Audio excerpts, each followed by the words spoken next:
Não, beleza, Bom, tá gravando aqui tá já. tranquilo aí? Já Pode. comecei a gravar já. Tá gravando? Pode começar. Depois eu faço o corte Tá certinho aí. tranquilo. Tranquilo. Bom, boa noite. A gente vai aqui iniciar mais um estudo do Cronos.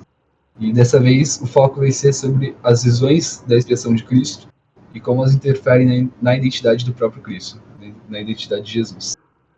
Mas antes de tudo, a gente não pode deixar de orar, porque da última vez que a gente não orou, deu tudo errado no estudo e a gente percebe que o poder da oração faz diferença. Então, alguém aí se voluntaria? Vila? Beleza.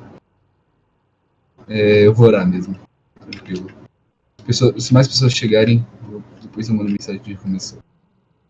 Senhor Deus, muito obrigado pelo dia de hoje, Pai. Obrigado pela oportunidade de estarmos aqui.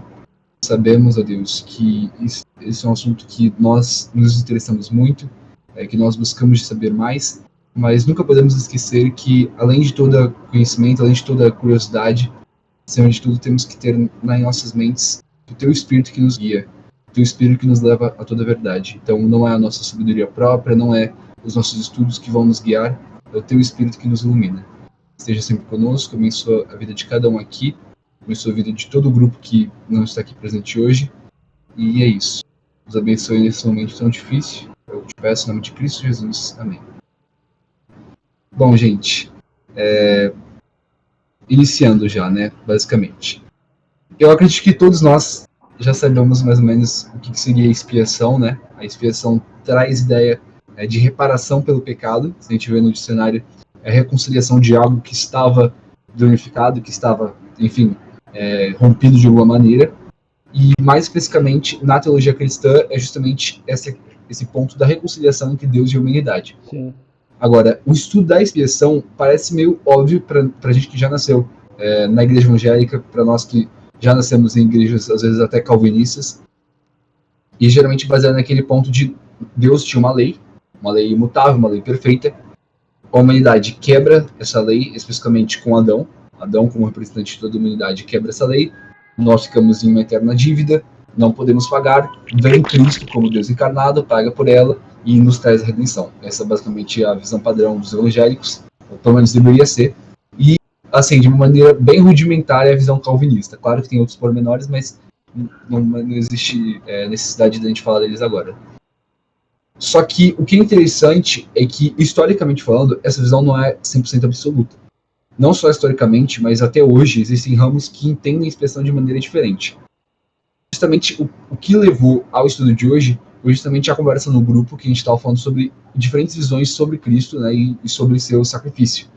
Então, como que essas ênfases em diferentes aspectos da vida de Cristo e da sua obra expiatória podem impactar na vida cristã e na concepção que toda uma comunidade tem sobre Jesus. E a gente vê, por exemplo, na Bíblia que ele tem vários nomes, né? Ele é chamado de profeta, é chamado às vezes de o novo Elias, o pão da vida, etc, etc. Só que o que é interessante é ver como é que nós entendemos o pecado, entendemos como Cristo reparou esse pecado, modifica muito a maneira como nós vemos a Deus, a maneira como nós vemos a própria igreja, como nós vemos a nós mesmos. É justamente isso que a gente vai estar apresentando hoje. A Lília, ela vai apresentar, que a gente acabou meio que definindo, né? A Lília se ofereceu para me ajudar, então ao longo do estudo ela vai estar apresentando as teorias, eu vou estar adicionando, a gente vai estar meio que discutindo sobre elas, e também vocês podem dar a opinião de vocês, que nem o Vitor falou ali do Bible Project, antes da gravação, né?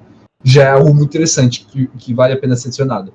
Então, se vocês já terem visto alguma dessas teorias, ou perceberem algo interessante, alguém que falou isso, enfim, qualquer coisa pode comentar, porque eu falei estudo, mas não é bem um estudo. Eu quero mais que seja justamente isso. A gente lendo essas opiniões e vendo como é que a gente pode aprender com elas e também examinando dentro da própria Bíblia o embasamento delas. Bom, eu tô com o PDF aqui, mas ele tá meio mal formatado, eu acho que eu não vou nem compartilhar a tela. Eu mandei na aba passada. Cadê? Se alguém tiver interesse em acompanhando, pode ir acompanhando, mas, enfim, tudo que eu vou estar falando vai estar por lá. Hoje eu acabei não fazendo slides por dois motivos. Falta de tempo e também porque eu não queria que fosse uma aula muito formal. Mas vamos lá.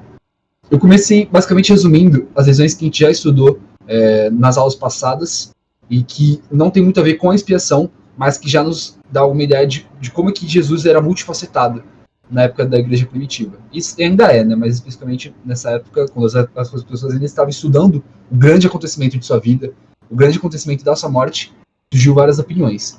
E uma delas é o gnosticismo, que eu comentei mais especificamente na aula dos padres gregos, e justamente traz aquela ideia de Jesus Cristo como mestre celestial, aquele que provém dos éons mais distantes, que vem da plenitude dos céus, né, que ele chama de pleroma. Ele vai descendo, ele, às vezes, dependendo da teoria, né, ele provém do éon da Sofia, que seria o éon da sabedoria, e vai descendo até que se torne parecido conosco. Lembrando que ele, nessa teoria, ele não é encarnado. Quem entrou aqui? Ah, a Lídia entrou. Então, Lídia, a gente já está meio que iniciando o tema. O tema é basicamente essa questão da expiação de Cristo e das visões sobre a identidade de Jesus. Alô, não sei se você está me ouvindo. E aí, tranquilo? Boa.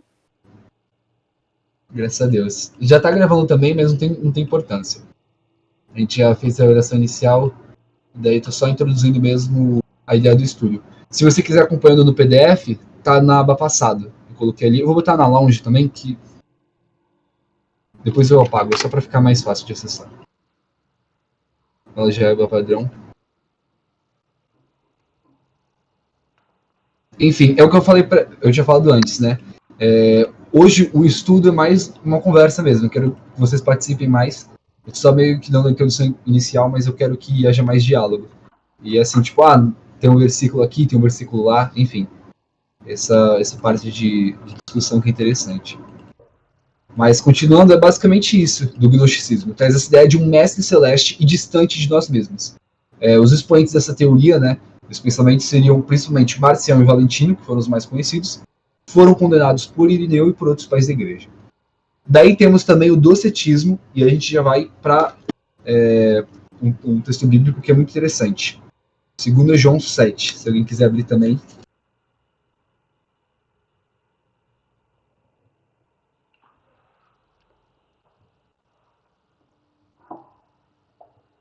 Aqui, ó. 2 João 7. De fato, muitos enganadores têm saído pelo mundo, os quais não confessam que Jesus Cristo veio em corpo. Tal é o enganador e o anticristo. Então, o que o João está alertando aqui? Nós sabemos que o apóstolo João foi o último a falecer, ele foi o último apóstolo sobrevivente, e ele sobreviveu tempo suficiente para ver essa proliferação de heresias de seitas gnósticas. Ele viu essa negação constante da real encarnação de Cristo. Ele sempre era essa imagem muito distante de nós mesmos. Então, tem evangelhos gnósticos, especialmente o evangelho de Tomé, os evangelhos da infância de Jesus, teve vários deles que descreviam o que aconteceu entre o período que Jesus ensinou no templo e até o período que ele começou o ministério dele, ou até antes, quando tinha 10 anos, 5 anos, enfim, os chamados evangelhos da infância, e eles tentam explicar como é que Jesus adquiriu os poderes milagrosos dele e essas coisas.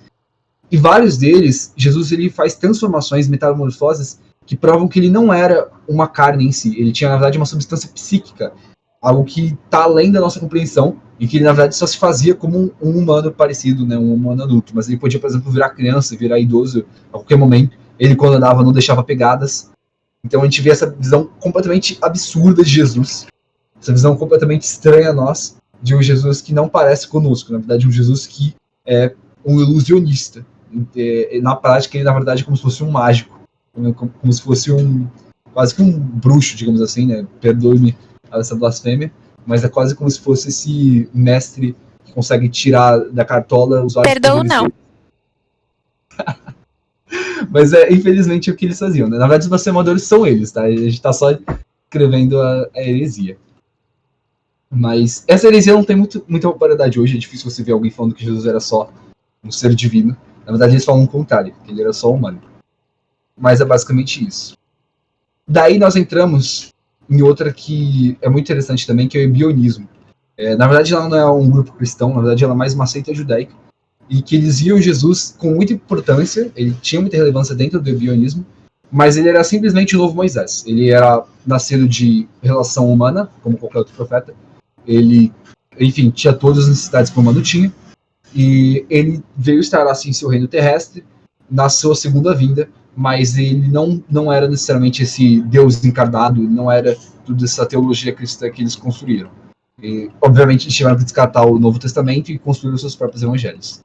Daí nós temos outras três que são um pouco mais próximas do cristianismo. Seria o modalismo, aquela ideia de que Jesus seria uma das manifestações de Deus, então ele seria, na verdade, o próprio Pai e o próprio Espírito Santo ao mesmo tempo, como Sabelli e Praxeas defenderam.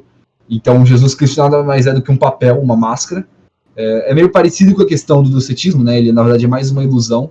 Ele não é um corpo pleno, né? Enfim, o filho pleno. Traz essa ideia novamente. Tem a ideia do monarquianismo, que é parecida com o que Aro defendia. A ideia de que Deus Pai é o monarca e Jesus, na verdade, era uma espécie de Deus, mas não um Deus completamente. Eles chegam a usar o termo de outro Deus, quase como um semideus que veio habitar entre nós.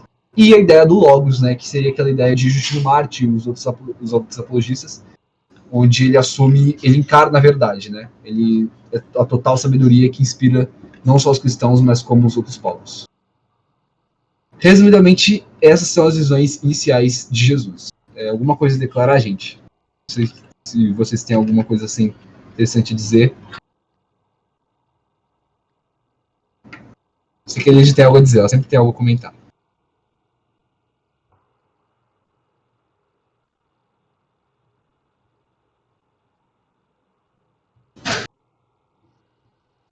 Não? Tranquilo, gente? Aqui tá tudo tranquilo. Vamos desenvolver.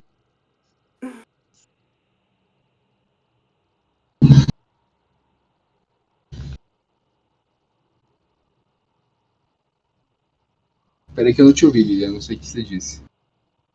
Eu disse certo. Sim. Eu não consegui ouvir o que a Lilia falou também, não. Tá a começar agora o problema do áudio. Ainda por cima, É toda a sala, Lilia. Eu vou te mandar um computador novo. todas ainda por cima hoje que eu vou falar. Já começa. Mas vocês ainda estão. Vocês conseguem me ouvir ainda ou estão com muito corte? Agora tá Consigo melhor. te ouvir, princesa. Agora tá melhor, tá Eu mais tô ouvindo claro. normal, amiga. A Nicole E aí, aqui Nicole? entrou de paraquedas aqui. Ei! Com certeza. Ela Quando entrou de navio. Com tudo. Nicole num barquinho, gente. Meu Deus, graças a Deus, chegou em segurança. Eu ia dizer? Então, Nicole, o tema de hoje basicamente é a identidade de Jesus Cristo a partir da expiação. Eu ainda nem falei da expiação, só apresentei as primeiras visões sobre Jesus, mas agora é que vai começar a ficar mais interessante. E a Lília vai começar a me ajudar, né, Lília? Olha, eu até vou ligar o vídeo enquanto que é para mostrar que estás a falar com alguém. Beleza. Alô? E aí? Os caras aí, todo bagunçado esse quarto aí, meu. Tem que organizar esse quarto aí, pô. Que isso, Lilia? Para com isso! Para com isso! Olha, o Vitor tá entregando tudo. Agora eu vou tirar o vídeo, pronto. Por tua causa. Não, pô, coloca aí, Agora- pô. Coloca aí, Cara. pô. Tu tá muito linda. Pode ir voltando, por favor. Obrigada. Agora já não quero. É zoeira, é zoeira. Amiga, pelo amor de Deus. Tô brincar. Não tem essa.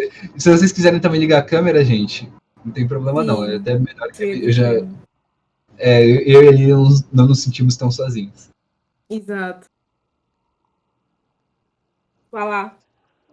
Aqui tá no escuro. Eu não vou ligar porque não dá pra ver nada. Tá no escuro aqui. Calma, que eu tô ó do Brasil.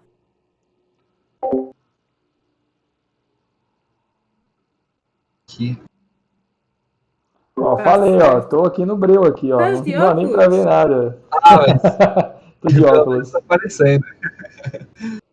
Só dá pra ver É o verdade. sorriso. Tá escurão, pô.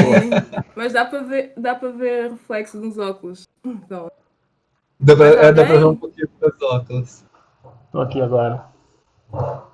Agora sim. Agora dá pra ver mais claramente. os 4 de óculos! É. Eu tô ó do do Godó, pra vocês verem, entendeu? Pós-Porto, cá Não, estou eu. tranquilo. Tá Tá ótimo, perfeita. tá ótimo. Ok, Mas vamos agora lá. é até melhor, que pelo menos com câmeras eu já sinto que a gente tá numa conversa realmente rosto a rosto, né? Não só de voz. Sim. Enfim. Eu vou ficar de fora mesmo, obrigada de nada. Ah, Muito puxa linda, vida. com certeza, pode ficar. Sua beleza é meu Fusca, entendeu? Me sinto incomodada. Não, amiga, Eu pode vou orar aparecer, não pela há tua problema. vida, Nicole. Eu vou orar. Brincadeira, amiga. Aparece logo, por favor. Assim, por livre e Eu acho espontânea que alguém tá lendo muito cânticos, hein? como uma coça. Foi mal. Ah, Gente, a palavra corça é sensacional, cara. Não tenho o que falar.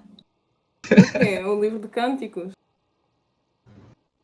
É que, na verdade, é uma coisa muito interessante, porque, assim, a corça, ela é um animal que, tipo assim, fala que ela anseia por água. Só que as pessoas não sabem que, tipo assim, não só por conta, tipo, de, tipo, beber a água, mas por questão de sobrevivência. Porque, tipo, se ela ficar longe da água, ela exala um cheiro muito forte pro inimigo, tipo, pra predadores irem e comerem ela. Por isso que vira e fala, tipo, que a corça anseia por água, tá ligado? É uma coisa mó legal. Ué, Tipo, bem coisa de é que nerd. nem a gente quando não toma banho, então. Nossa, Victor, você é tão cheiroso, cara. Caramba, Brasil. Naquela versão NTLH, então tá assim, né? É, pô, O pássaro anseia por um banho. ela fica fedida longe da água, pô. Semelhanças aí com o ser humano. Toda Até me criança. lembra algumas pessoas. Brincadeira. Mas. Lilia, você pode estar introduzindo aí. A gente vai começar pela influência moral? Sim, eu organizei assim, começar pela influência moral, depois a teoria do resgate e a teoria Christus Victor e a teoria da satisfação. Pronto, eu comecei assim por Perfeito. essa ordem, porque uma puxa a outra. Todas essas teorias foram construídas uma por base da outra para poder complementar e ao mesmo tempo para poder contrariar algumas partes das teorias. Então começamos com esta aqui. Da forma como nós tínhamos planeado, Luigi, eu vou falar essa e depois tu dás o teu parecer e vocês, se em qualquer momento vocês podem interromper e vamos dar um tempo também para podermos comentar sobre a primeira teoria. Tá bom? Fechado. Vamos lá, vou começar. Bem, vamos começar a teoria da influência moral. Esta teoria está relacionada com a obra de Cristo, mais como um exemplo belo sobre o amor e o comportamento cristão sacrificial. O nome mais notável, com base de todas as teorias, é o Agostinho, que ele teve uma grande influência no cristianismo ocidental. Ele afirma que a teoria da influência moral é a principal teoria da expiação. Mas isso é o que eles tinham, a revelação que eles tinham naquela época. E essa teoria está sustentada agora com a teoria do resgate. Os dois estão unidos. Pedro Abelardo, no século XII, foi aquele quem defendeu mais essa teoria. E ele dizia que essa tal teoria, que a morte de Jesus não realiza qualquer coisa objetiva. Ou seja, o pensamento desta teoria é que não há qualquer obstáculo para Deus para que ele precisasse de se superar, neste caso, para poder restaurar a comunhão entre o homem e o Criador. Em vez disso, a morte de Cristo foi apenas um exemplo de como a humanidade deveria agir. Por tal demonstração de amor, a morte de Cristo foi dita para conquistar os corações dos pecadores e assim persuadi-los a viver uma vida moral como Jesus viveu. Ou seja, a expiação foi uma forma de Deus demonstrar empatia e se identificar com as suas criaturas. Logicamente, esta teoria no desenvolvimento escatológico também se referia como a moralidade, ou seja, quando os homens morrem, ela será julgada pela sua conduta de vida. Ou seja, esta teoria toda é baseada no sacrifício do homem. Então, mas esta teoria ao mesmo tempo não nega que o Espírito Santo, assim como Agostinho ensinou, ele tem uma influência. Caso diz que requer que Deus altere radicalmente as vidas das pessoas de forma soberana por meio do Espírito Santo, para que elas assim também possam, de fato, ter uma vida sacrificial e de amor com o próximo. Então, esta teoria, ela tem uma semelhança com uma outra teoria, que é a teoria do exemplo, que nasceu um bocadinho mais tarde. E a única diferença dessas duas teorias é que a teoria da influência moral, ela fala sobre que a morte de Cristo nos ensina o quanto Deus nos ama. E a teoria do exemplo diz que a morte de Cristo nos ensina como viver. A morte e a vida e a morte de Cristo nos ensina como viver. Essas são as diferenças delas as duas, sendo que numa mostra o amor de Deus e na outra mostra que como Cristo é um exemplo para se ver, e ambas elas as duas, elas demonstram Cristo como um bom servente, um bom samaritano e um exemplo a seguir. Mas as duas teorias, elas rejeitam, ou seja, elas excluem a parte em que demonstra o homem como um ser morto em delito e em pecado. E, sim, essa teoria, só uma curiosidade, a teoria do exemplo, ela foi desenvolvida pelo Fausto Socini. Ele desencadeou a reforma de Fausto Socini, que manteve a crença dessa visão moral da expiação. E, neste caso, é o socinianismo. Então, durante o século XVIII, as várias versões dessa visão foram desenvolvidas e foram de encontro com o apoio de vários teólogos alemães principalmente, mais notavelmente o filósofo iluminista Immanuel Kant. E no século, neste caso que ele apoiou tal visão, no século XIX e no século XX foi muito popular entre os pensadores protestantes liberais. E é como base, neste caso, está como base nas igrejas anglicanas, metodistas, luteranas e presbiterianas. E pronto, esta é o que eu tenho aqui desta. Alguma coisa a acrescentar, Luigi? Perfeito, foi uma lição assim, total. Eu só acrescentaria mesmo que, além do Pedro Bilardo, que fez a teoria da influência moral, a teoria de exemplo, ela, tudo bem que foi desenvolvida com Socino, mas também é interessante te lembrar que já tem um passado mais antigo. O próprio Pelágio já defendia um pouco disso. Então a gente vê, por exemplo, essa dualidade. Como que Agostinho, por exemplo, defendia a influência moral e ao mesmo tempo ele se opôs a Pelágio, enfim. E é justamente o que a Lilia falou. Na influência moral, ela não nega a influência, o agir do Espírito Santo. Então, a influência moral foca muito na questão do amor de Deus. Então, Jesus morre mais para mostrar o amor de Deus. Tanto que tem até uma frase que eu achei interessante do Justo Gonzalez, que ele falou assim: a morte, descrevendo, né, a teoria, a morte não é em si uma reconciliação, pois o amor de Deus nunca se rompeu, mas é um chamado de retorno a nós para que amemos a Deus, a fim de sermos salvos, libertando-nos da insignificância e do medo da ira divina. Então você vê que, assim, de fato, que nem inclusive no PowerPoint que a Lilia está se guiando, ela colocou algo interessante que basicamente anula, invalida essa ideia central da expiação, porque expiação, quando a gente falou no início, é reconciliação. Então, se peraí, o amor de Deus nunca se rompeu, não é uma reconciliação em si, né? No final, só uma demonstração suprema de amor. Posso adicionar uma coisa? Claro. Aí é legal relembrar o que teologicamente a gente define como os 3 tipos de amores, né? Que é o amor benevolente de Deus, que ele tem sobre toda a criação. Acho que tem outro que é o amor É uma palavra com F depois, agora eu esqueci. É semelhante, só que é mais em relação à criação. Oi? É beneficente, não? Isso, beneficente. Isso, beneficente. É o beneficente, o benevolente e o amor que ele tem para seus filhos. O amor, eu diria que primeiro, no mínimo, ou de repente até o segundo, nunca foi rompido porque ele tem a sua criação perfeita. São criação e acabou. Somos criação, sempre seremos. Só que vemos aí uma correção em relação ao terceiro tipo, né? Sem Cristo a gente não teria acesso ao terceiro. Então é até legal distinguir que tipo de amor a gente está falando, né? Porque é mais complexo do que a gente imagina essa questão aí. Até hoje Deus ama o ímpio, por isso que ele, como está escrito em Eclesiastes, ele dá o sol e a chuva.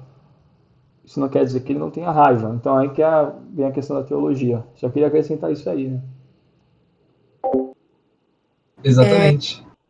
Tem uma coisa que eu acho que eu li esses dias, né, no livro, aquele livro muito bacana que eu mostrei, que falava o seguinte, e eu vejo isso muito como o amor de Deus, né, que é um amor que ele é indiscriminativo. Tipo assim, ele não discrimina as pessoas. Por exemplo, uma rosa, ela não escolhe se ela dá o aroma para uma pessoa boa ou para uma pessoa ruim. Assim como uma árvore, ela não escolhe dar sombra para tipo, alguma pessoa. Tanto que a árvore dá sombra, inclusive para a pessoa que quer cortá-la. E quando eu vi esse exemplo, foi assim, uma coisa nítida do amor de Deus. Que é isso, ele não escolhe. E essa coisa de acepção de pessoas, né? É uma coisa muito interessante, porque aí que tá a questão da diferença, né, de ser fariseu e de ser filho. E é uma coisa que quando você se liberta, né, você entende a real liberdade dentro do amor de Deus, porque no amor não há medo. E quando a gente olha pro pai, a gente não pode ter medo, porque ele não vai deixar de ser nosso pai, sabe? Ele é nosso pai e pronto. E é isso. Exatamente, legal esse exemplo aí hein, da árvore. É exatamente isso aí. Cristo amou até mesmo aqueles que estavam crucificando ele. Ele é essa árvore que está dando sombra até para os romanos. Mas ele não amava muitos desses romanos com o amor Deus em si, paterno, porque nem todos ali eram filhos, né? Então tem essa distinção. E sobre os fariseus, Nicole, eu queria destacar uma coisa, né? Já que é uma conversa, eu queria... Deus também pode amar até os fariseus como filho, como foi o caso de Paulo, mas nem todos os fariseus, né? Porque Paulo era um fariseu. Isso que é o mais interessante. Só que, mais do que isso, ele considera aquilo uma prévia do que seria Cristo em toda a sua glória, né? O problema é o fariseu que não se rende a Cristo, né? E age na hipocrisia. Então, no caso, na verdade, é que a gente utiliza esse termo atualmente como se fosse tipo, uma pessoa que segue a lei de forma cega, não uma pessoa, tipo, fariseu no sentido, sabe? Real. Mas eu achei muito legal mais por conta da questão de ilustrar para as pessoas, sabe? Do que é o amor de Deus. Mas depois eu coloco o nome do livro e depois eu quero saber se vocês gostam do livro ou não. Deem o seu pitaco teológico lá no livro, que eu achei um livro maravilhoso. E é isso. Perfeito. Ótima colaboração dos dois. E, gente, tem que ser assim mesmo. Eu quero que tenha mais essas opiniões porque eu não quero falar sozinho mesmo. Eu tava nos estudos passados, né? A Lili já começou me ajudando aqui, mas isso que eu acho super legal, entende? De sentir que realmente, sabe, não é um estudo formal, a gente não tá aqui num seminário teológico, a gente tá exatamente numa conversa. É justamente essa ideia que é bom trazer de volta pro grupo. Pelo menos é o que eu tava esperando. Mas é exatamente isso, gente. Foi perfeita a colaboração de vocês. Já comentando a primeira questão que o Victor falou, é justamente isso. Eu acho que houve essa confusão, digamos assim, de amores, sabe? Então, de fato, o amor de Deus pela sua criação permanece sempre o mesmo. Independente da conduta dela, eu diria, né? Então, talvez eu esteja um pouco equivocado, não sei. Mas, assim, de primeira vista, eu diria que independente da conduta dela, ele permanece amando o que é bom. Então, só fazendo um detalhe, toda vez que ele pega e fala, né, que Deus viu e isso é bom, viu que aquilo era bom, é ele amando o que ele mesmo fez. E é aquela coisa que você, quando você leu esse livro do Agostinho, né, você deve ter percebido. Para Agostinho, a criação de Deus, por mais que ela tenha se pervertido depois, ela permanece enquanto criação de Deus boa. Então Deus não deixou de ver essa bondade inerente no que ele fez. Ele não olha, por exemplo, para o leão, que tudo bem, a gente sabe que ele passou pela transformação depois do pecado, mas ele olha para o leão e olha com uma criação que ele fez, magnífica. Ele olha para a árvore, ele olha, enfim, por toda a terra e ver que ainda continua tendo a sua beleza. Então esse amor permanece, mas foi o que Abelardo, eu diria que não entendeu. Só que aí também tem outro ponto que Então, mas essa questão, só deixa eu interromper, Luiz, rapidão. Essa questão do leão é que o leão, ele é inerentemente bom. É que nem a questão, dá 2 exemplos. Ou a questão do álcool e das armas, que foi o que eu mandei na live naquele dia. Tudo que tem potencial, até mesmo para fazer o mal, possui potencial. Esse potencial é bom, porque se uma coisa tem poder, provavelmente tem porque é bem estruturado. E essa estrutura vem do Logos, porque toda fonte de verdade, até mesmo para desenvolver a maior arma de todas, a arma que vai causar o maior genocídio, vem de uma fonte de conhecimento, que por si só o conhecimento é bom. Agora, ele pode ser usado por pessoas maus. Ou seja, as armas são más? Não. Um leão devorador é mau? Não. Mas o ato de devorar, o ato de matar as pessoas em si é mau. Então, a criação de Deus, ela vai ser sempre boa porque Deus criou. O problema está no agente ali da vontade que pode, no caso do ser humano, ele acaba quase praticamente nem escolhendo o mal, né? A gente só faz isso. A gente fala que a gente escolhe o bem, porque o mal já vai ali, como tudo que sai no nosso coração. O bem é que a gente tem que escolher. Isso o cristão, né? Porque o ímpio nem isso consegue. Né? Então, só isso. O leão é bom. O leão é bom. Deus fez o leão. Só que o leão mata, porque está corrompido, né? Por conta do pecado. Distorcido, né? Exatamente. Também, e é justamente esse ponto que parece que não expandiu além, né? Que nem você falou. O leão em si é bom. Não é que o fato dele estar matando hoje, né? Ou comendo outros animais, não torna a essência dele má, pelo menos enquanto criação, né?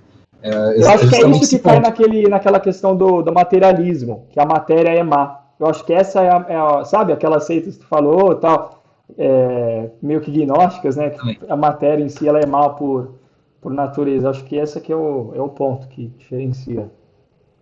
Na moral, agnóstico pra mim não é gente. Pra mim é ateu que tem medo de ir pro inferno. Essa é a realidade. Ah, não! Não. Gnóstico. É que eu falei rápido. Gnóstico. Gnóstico, não agnóstico. Falou agnóstico, porque assim. Não, Foi mal. mas é verdade, Natália, mas é verdade. Agnóstico é aquele ateu enrustido ou cristão enrustido que tá com medo de se revelar. É cristão, mano, é cristão que não quer se assumir crente, tipo, tem medo e quer ficar lá na... Ou quer misturar tudo, fazer um mix e... Eu acho que o cara que chegou na conclusão que ele é agnóstico, ele já sabe que Deus é real, já tem certeza ali. Ele só tem medo do compromisso, na minha opinião. O que tem dúvida, o verdadeiro agnóstico é o ateu, que não sabe. Porque o cara saber que Deus não existe ateu. O agnóstico é ateu. Né? Ateu, pra mim, acredita em Deus. Porque se Deus não existe, no que ateu não vai acreditar? Não faz sentido. Tipo, pra você não acreditar, pra você discordar de algo tem que existir. Tipo, não tem como você discutir com algo que não existe. Você é burro se você faz isso, tá ligado? Não vai, tipo, de um pensamento lógico, obviamente, né, racional. Mas é isso. Uma coisa que vocês sempre comentam é sobre essa questão da carne, e eu sempre lembro do sermão do Jonathan Edwards. Gente, sério, meus momentos com a chapinha é maravilhoso. Eu fico ouvindo sermões. Aí, eu lembro que, tipo, ele comenta no sermão dele que, tipo assim, como ele foi inspirado em Salmos, né? Ele vira e fala que, tipo, com o peso do nosso próprio corpo, nós estamos, tipo, fadados a cair. Então, tipo, é muito isso que vocês comentaram sobre a questão da matéria, sabe? Tipo, e infelizmente as pessoas realmente caem nesse materialismo porque eu acho que elas meio que se auto-acham suficientes, sabe? Eu sou autossuficiente e cai nesse erro e às vezes acaba caindo. Eu não sei o que vocês acham sobre isso. É um pensamento, mas é isso. Entendi. Eu acho que assim, é bem aquilo que trazendo à tona que o Vitor falou, né? Essa questão de que a carne, né? A gente tem, quando a gente lê a carne que Paulo fala, é algo muito importante. Às vezes a gente associa ao nosso corpo todo. Então, inclusive, eu já até ressalto aqui, fazendo já essa ligação, Pelágio e Abelardo eram cristãos que assim viviam uma vida de santidade. Então, Pelágio, por mais que a gente tenha demonizado quando a gente estuda a história da igreja, né? Agostinho, sim, era um grande homem, era um grande teólogo, mas o fato dele ter se oposto a Pelágio não anula a santidade dele. Tanto que a preocupação de Pelágio era trazer essa santidade, era essa questão da carne, entendeu? É justamente tendo essa ideia de que a carne nos faz cair. Então, ele focava muito nisso, percebeu que as pessoas estavam vendo uma baixa santidade. Só que o erro dele foi não entender que a carne, o nosso corpo, enquanto corpo, ainda é de Deus. Ele pode ser voltado para Deus, entendeu? Então, o problema dele foi ver que nem o Vitor tinha comentado, a gente já faz o mal naturalmente, a gente tem que escolher fazer o bem. Para Pelágio, não. Para Pelágio, na verdade, que nem a Lília falou, é de exemplo. A nossa questão é por exemplo. Então, ele vai meio que Não sei se vocês já viram aquele papo de todo mundo é como se fosse uma folha em branco, depende do que a sociedade vai escrever. Sim, é mais ou menos isso. Então, baseado no... esqueci o nome do filósofo, principalmente com ele. John Locke, né? Não, outro. Também, mas é outro. Kant, isso. Vem principalmente de Kant, pô, essa ideia aí. Entendeu? Totalmente errado. E o meio influencia essas coisas assim, tipo... Isso, tipo, até um cachorro você tem que pegar, você tem que adestrar, senão ele sai mordendo todo mundo. Imagina um ser humano. Um ser humano exatamente, que tem razão, cara. Como é que vai acreditar na verdade inerente? Gente, é só ver uma criança. É muito mais simples do que a gente tá imaginando. Eu sou tia das crianças e é o seguinte. O bagulho é o seguinte. Se não tem cantinho do castigo, o castigo vai pra você. Você decide naquele momento, entendeu? Quem é que vai, entendeu? E olha só, você já vê que é pesado porque você é a tia das crianças, ou seja, você é deles, entendeu? Eles é que tem o domínio sobre você ali. Eles não são a criança da tia, você é a tia das crianças. Não. Porque o que acontece? Foi me delegada a autoridade naquele momento. Se eu mandei calar, gente, ó, parou. Parou aí. Eu sou bem louca nesse nível. Se não gostou, parou a brincadeira, ninguém mais brinca, acabou. Sou dessas, entendeu? Se quer ser infantil comigo, eu sou bem pior. Meus futuros filhos nunca vão te ver, amiga.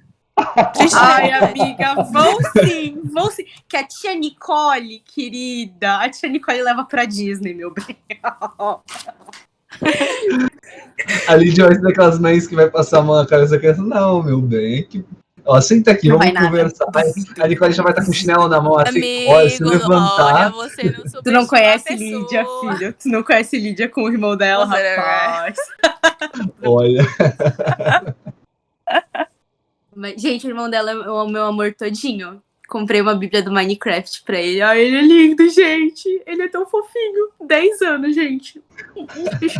Não tem o que falar desse livro. Minecraft. Eu nem sabia que tinha lançado essa daí. É NTLH ou... Acho que Nicole, tem que mandar uma dessa pro Vitor Azevedo pra ver se ele aprende a ler, pô. Quem sabe assim, de repente, ele não entende.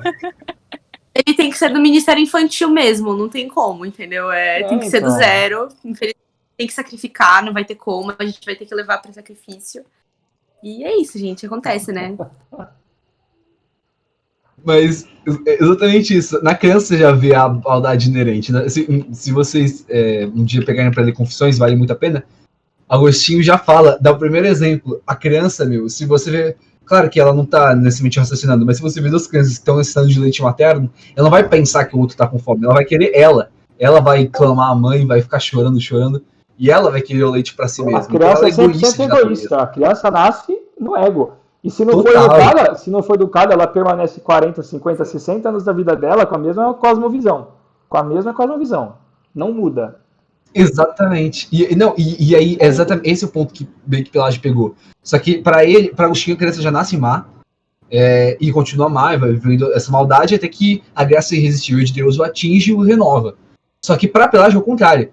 Essa criança, ela nasce, na verdade, meio que em branco, assim. Ela tá atendendo as necessidades fisiológicas dela e tal, só que ela nasce em branco. Daí, pelo exemplo dos pais, que por sua vez pegaram o exemplo de outras pessoas, vai remetendo até Adão. Então, Adão, na verdade, foi exemplo primordial. Ele não transmitiu uma corrupção hereditária para as pessoas. Na verdade, é só exemplo de exemplo.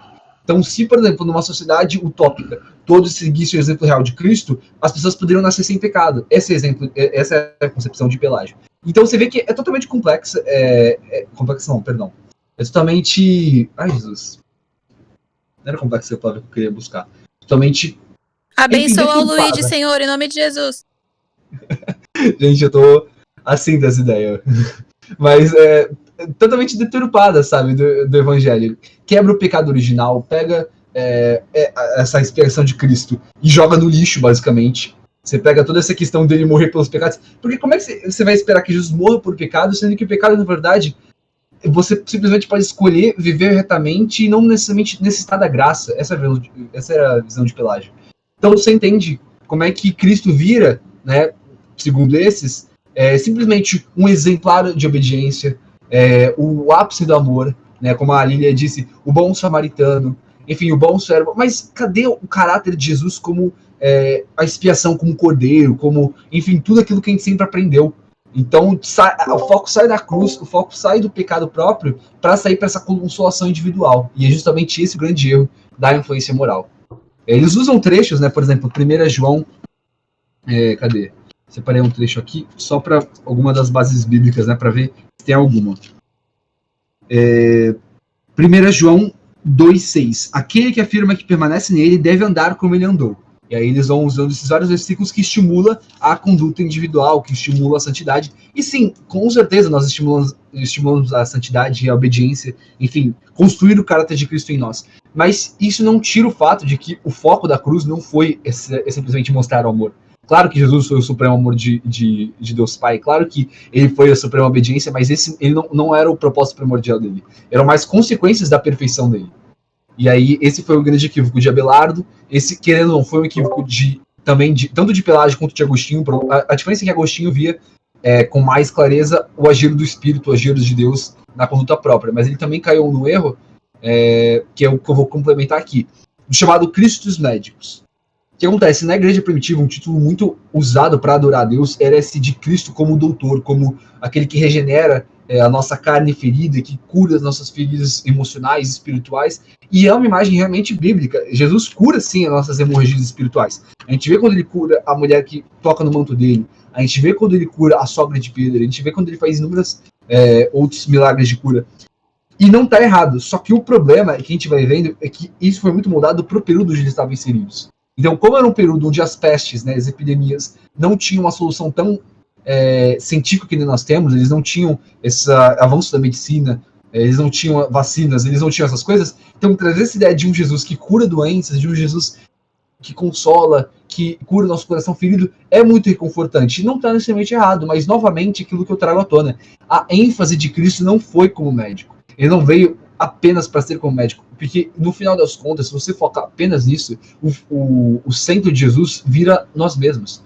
Ele vira simplesmente esse médico reparador e deixa de ser o cordeiro pascal, deixa de ser a ponte, deixa de ser o logos, como o Vitor falou, deixa de ser a verdade, sabe? Dá tudo lugar para curar nós. Então Jesus vem por nós. E até porque um falso profeta pode curar e não tem nada de logos, não tem nada de verdade. Se isso é o que Cristo isso é, na minha opinião, uma miséria, porque não é nem parcial do que Cristo realmente que é a fonte de tudo, né? Somente isso é algo muito raso. Exatamente, é um mega superficial. Total, perde. Sabe, Jesus deixa de ser fonte de água viva para ser simplesmente aquela fonte de cura eterna, de cura automática, de atender quando eu preciso, de virar a palavra mágica. Então, assim, querendo ou não, né, nessa visão, virou o SUS. Virou o SUS, Jesus virou o Sistema Universal de Saúde. Então, qualquer coisa que vocês precisam, eles olham aquele discurso de Jesus, por exemplo, venham a mim os que estáis cansados e sobrecarregados, e alívio vos darei, enfim, todo esse discurso de Jesus, em vez de ver a beleza que realmente tem ali, não, eles vêm assim, qualquer coisa que eu precisar é só falar em nome de Jesus que meu problema vai se resolver, sabe? E não é isso. E a gente pode ver... Nicole, quer falar uma coisa? Não, é que, na verdade, é uma coisa muito interessante que a gente vê isso em questão de profecias e em questão de, tipo, milagres. As pessoas, elas têm tendência de adorar os milagres e não aquele que fez o milagre. Que aquele que fez o milagre foi Jesus, sabe? Que é através de Cristo Jesus. E é uma coisa que é muito interessante. Porque isso tudo é por conta de Cristo, sabe? Tudo na Bíblia aponta para Cristo. E é uma coisa que é uma tendência da carne mesmo, a gente adorar, tipo, e isso que você falou do ego. Porque o ser humano, ele tem um ego tão grande que ele acha, nossa, ele me curou, sabe? Não, tipo, eu fui curado, ele me curou, e essa coisa de apontar. Aí você fica, mano, que forte, né? Porque, tipo, ai, um milagre aconteceu na minha vida. E você fica, tipo, Deus fez o milagre. É diferente, tipo, é uma coisa muito maior, né? Quando a gente vê um macro, aí você fica, nossa. Mas enfim. Total. Passagem lá de quando Paulo e alguém que foi com ele são chamados de deuses, né? Porque eles fazem obras lá, tipo, ai, Mercúrio, pessoa aí ai, tal é- pessoa, e eles exortam. A passagem aí é que dá Eu brecha aí lembrei pra... dessa passagem de Atos. Mano, eu tô procurando aqui. Eu tô procurando. Se eu achar, eu vou falar. Peraí. Tá rindo É em por quê? Cônio. Aquela lá de Salmos 8 lá, Luiz. Salmos 8, foram feitos pouco menor do que Deus, aí somos deuses nessa terra. Você entende como é que tudo no evangelicalismo aponta para você, aponta para o homem? E o que a Nicole falou, inclusive teve um cara chamado Michael Horton, que ele falou o seguinte: no evangelicalismo atual, as pessoas às vezes se concentram muito no que nem você falou, né? Ali me curou. Não, aponta para eu fui curado, não para quem me curou e como ele curou, sabe? É meio complicado, mas ele fala assim: as pessoas se concentram muito no que Jesus faria em vez do que ele fez. Jesus já fez muita coisa, Jesus já fez o maior dos milagres. Então a gente tem que parar, às vezes, assim, não tô negando, claro, não tô aqui dando uma de, não, Jesus não vai curar hoje, Jesus não vai atuar mais na vida das pessoas. Claro que ele atua, mas a gente tem que, às vezes, entender que deixar de ver essas coisas do que Jesus tem para fazer por nós e, às vezes, retomar o que ele já fez por nós. E justamente esse é o ponto da expiação. É olhar que Jesus já foi o sacrifício perfeito, já foi o homem tudo perfeito, a encarnação de Deus. Nossa, é maravilhoso o que você falou. E é muito isso, porque quando a gente olha até mesmo pro Calvário, né? A gente vê isso tudo. Eu acho que é uma das partes dos evangelhos que mais me dói. Porque foi naquele momento que ele nos tirou de onde a gente podia estar, sabe? E é uma coisa muito disso, de pertencer. E ele ministrou muito isso no meu coração, Lídia, que sabe. Quer dizer, vai saber mais. Fala, Deus, fala, Deus. Deus, fala, Pai. E é muito isso, assim, porque é a questão do Calvário, tipo, ele nos limpou, ele colocou vestes brancas. E a gente, tipo, para de viver pelo medo. E é uma coisa muito louca isso, né? Essa questão de realmente entender que ele pagou um alto preço. E eu acho que, tipo, quando as pessoas elas diminuem esse alto preço, eu não sei o que vai acontecer com essa pessoa, mas a questão do galardão do céu aí, velho, é um bagulho muito, tipo, deixa o joio e o trigo crescerem juntos, tá ligado? Porque é muito forte, você, tipo, pensar em deturpar uma coisa tão santa, sabe? É muito, muito... Tem que ter temor a Deus. Eu acho que é a falta de temor a Deus. E, tipo, eu olho até pro cara, né, que foi atingido por um raio, tá ligado? Orou lá no meu vizinho. Pô, mano, imagina ter pastor que vai no canto do outro, tá ligado? Orar pra ele morrer. E, tipo, Deus mandou um raio na cabeça do cara. Parece zoeira, mas, tipo... E eu vejo muito que esse cara que foi orar faltou temor, tá ligado? Tipo, tá louco? Como é que tu faz um bagulho desse? Tipo, enfim, amém, né, gente? É isso aí. Posso adicionar uma coisa? Uma coisa que eu acho Vocês importante? Oi, Pode Lídia. falar. Fala aí, Lídia. Ela falou e pode falar. Ela não tinha falado nada. Vocês lembram do primeiro episódio do The Chosen? Eu vi recentemente. Quando o Nicodemos ele chega pra mulher dele, ele fala assim: e se Deus for mais? E se, tipo assim, ele for mais do que a gente vê, do que a gente aprende? E a mulher dele dá mó, tipo, reprimida dele: não, você não tá aqui pra pensar desse jeito, você tá aqui pra ser um professor e tal. E eu acho que foi muito isso que moveu ele a fazer aquela pergunta: como é que eu faço pra nascer de novo? Eu acho que falta essa pergunta, tipo, Senhor, será que não tem mais? Tipo, você não se limita só a isso? Será que não há algo mais a descobrir? Será que é só isso mesmo que aconteceu? Tipo, às vezes eu acho que a nossa dentro de nós, essa coisa de ter vários questionamentos e várias perguntas, não é de todo errado, mas é algo que nos faz realmente descobrir quem Deus é, tipo, entrar em águas mais profundas sem medo de, tipo assim, não saber nadar, sabe? Porque ele ensina no decorrer do caminho. É muito, muito triste esse momento, mas muito feliz. Magnífico, exatamente isso. Certeza. Eu queria só falar um negócio rapidinho, pessoal. Eu acho que tem muito a ver. Na verdade, não tem como ter mais a ver do que isso. É aquela passagem, né? Que ele tomou sobre si as nossas enfermidades e pessoalmente levou as nossas doenças. Só que essa passagem ela é mal interpretada. À luz disso que você está falando, Luigi, é legal mostrar que, por exemplo, em Mateus capítulo 8, no versículo 14, está escrito: Tendo Jesus chegado à casa de Pedro, viu a sogra deste acamada, enferma e com febre. Então Jesus tocou a mão dela e a febre a deixou. Em seguida levantou-se ela e passou a servi-lo. No início da noite trouxeram-se muitos endemoniados, e ele, com apenas uma palavra, expulsou os espíritos e curou todos os que estavam doentes. Olha que interessante. Isso é o que aconteceu. Isso é o que aconteceu. Ponto. Isso é fato, não é minha opinião. Próximo versículo. Assim, tá vendo, gente? Isso não é minha opinião.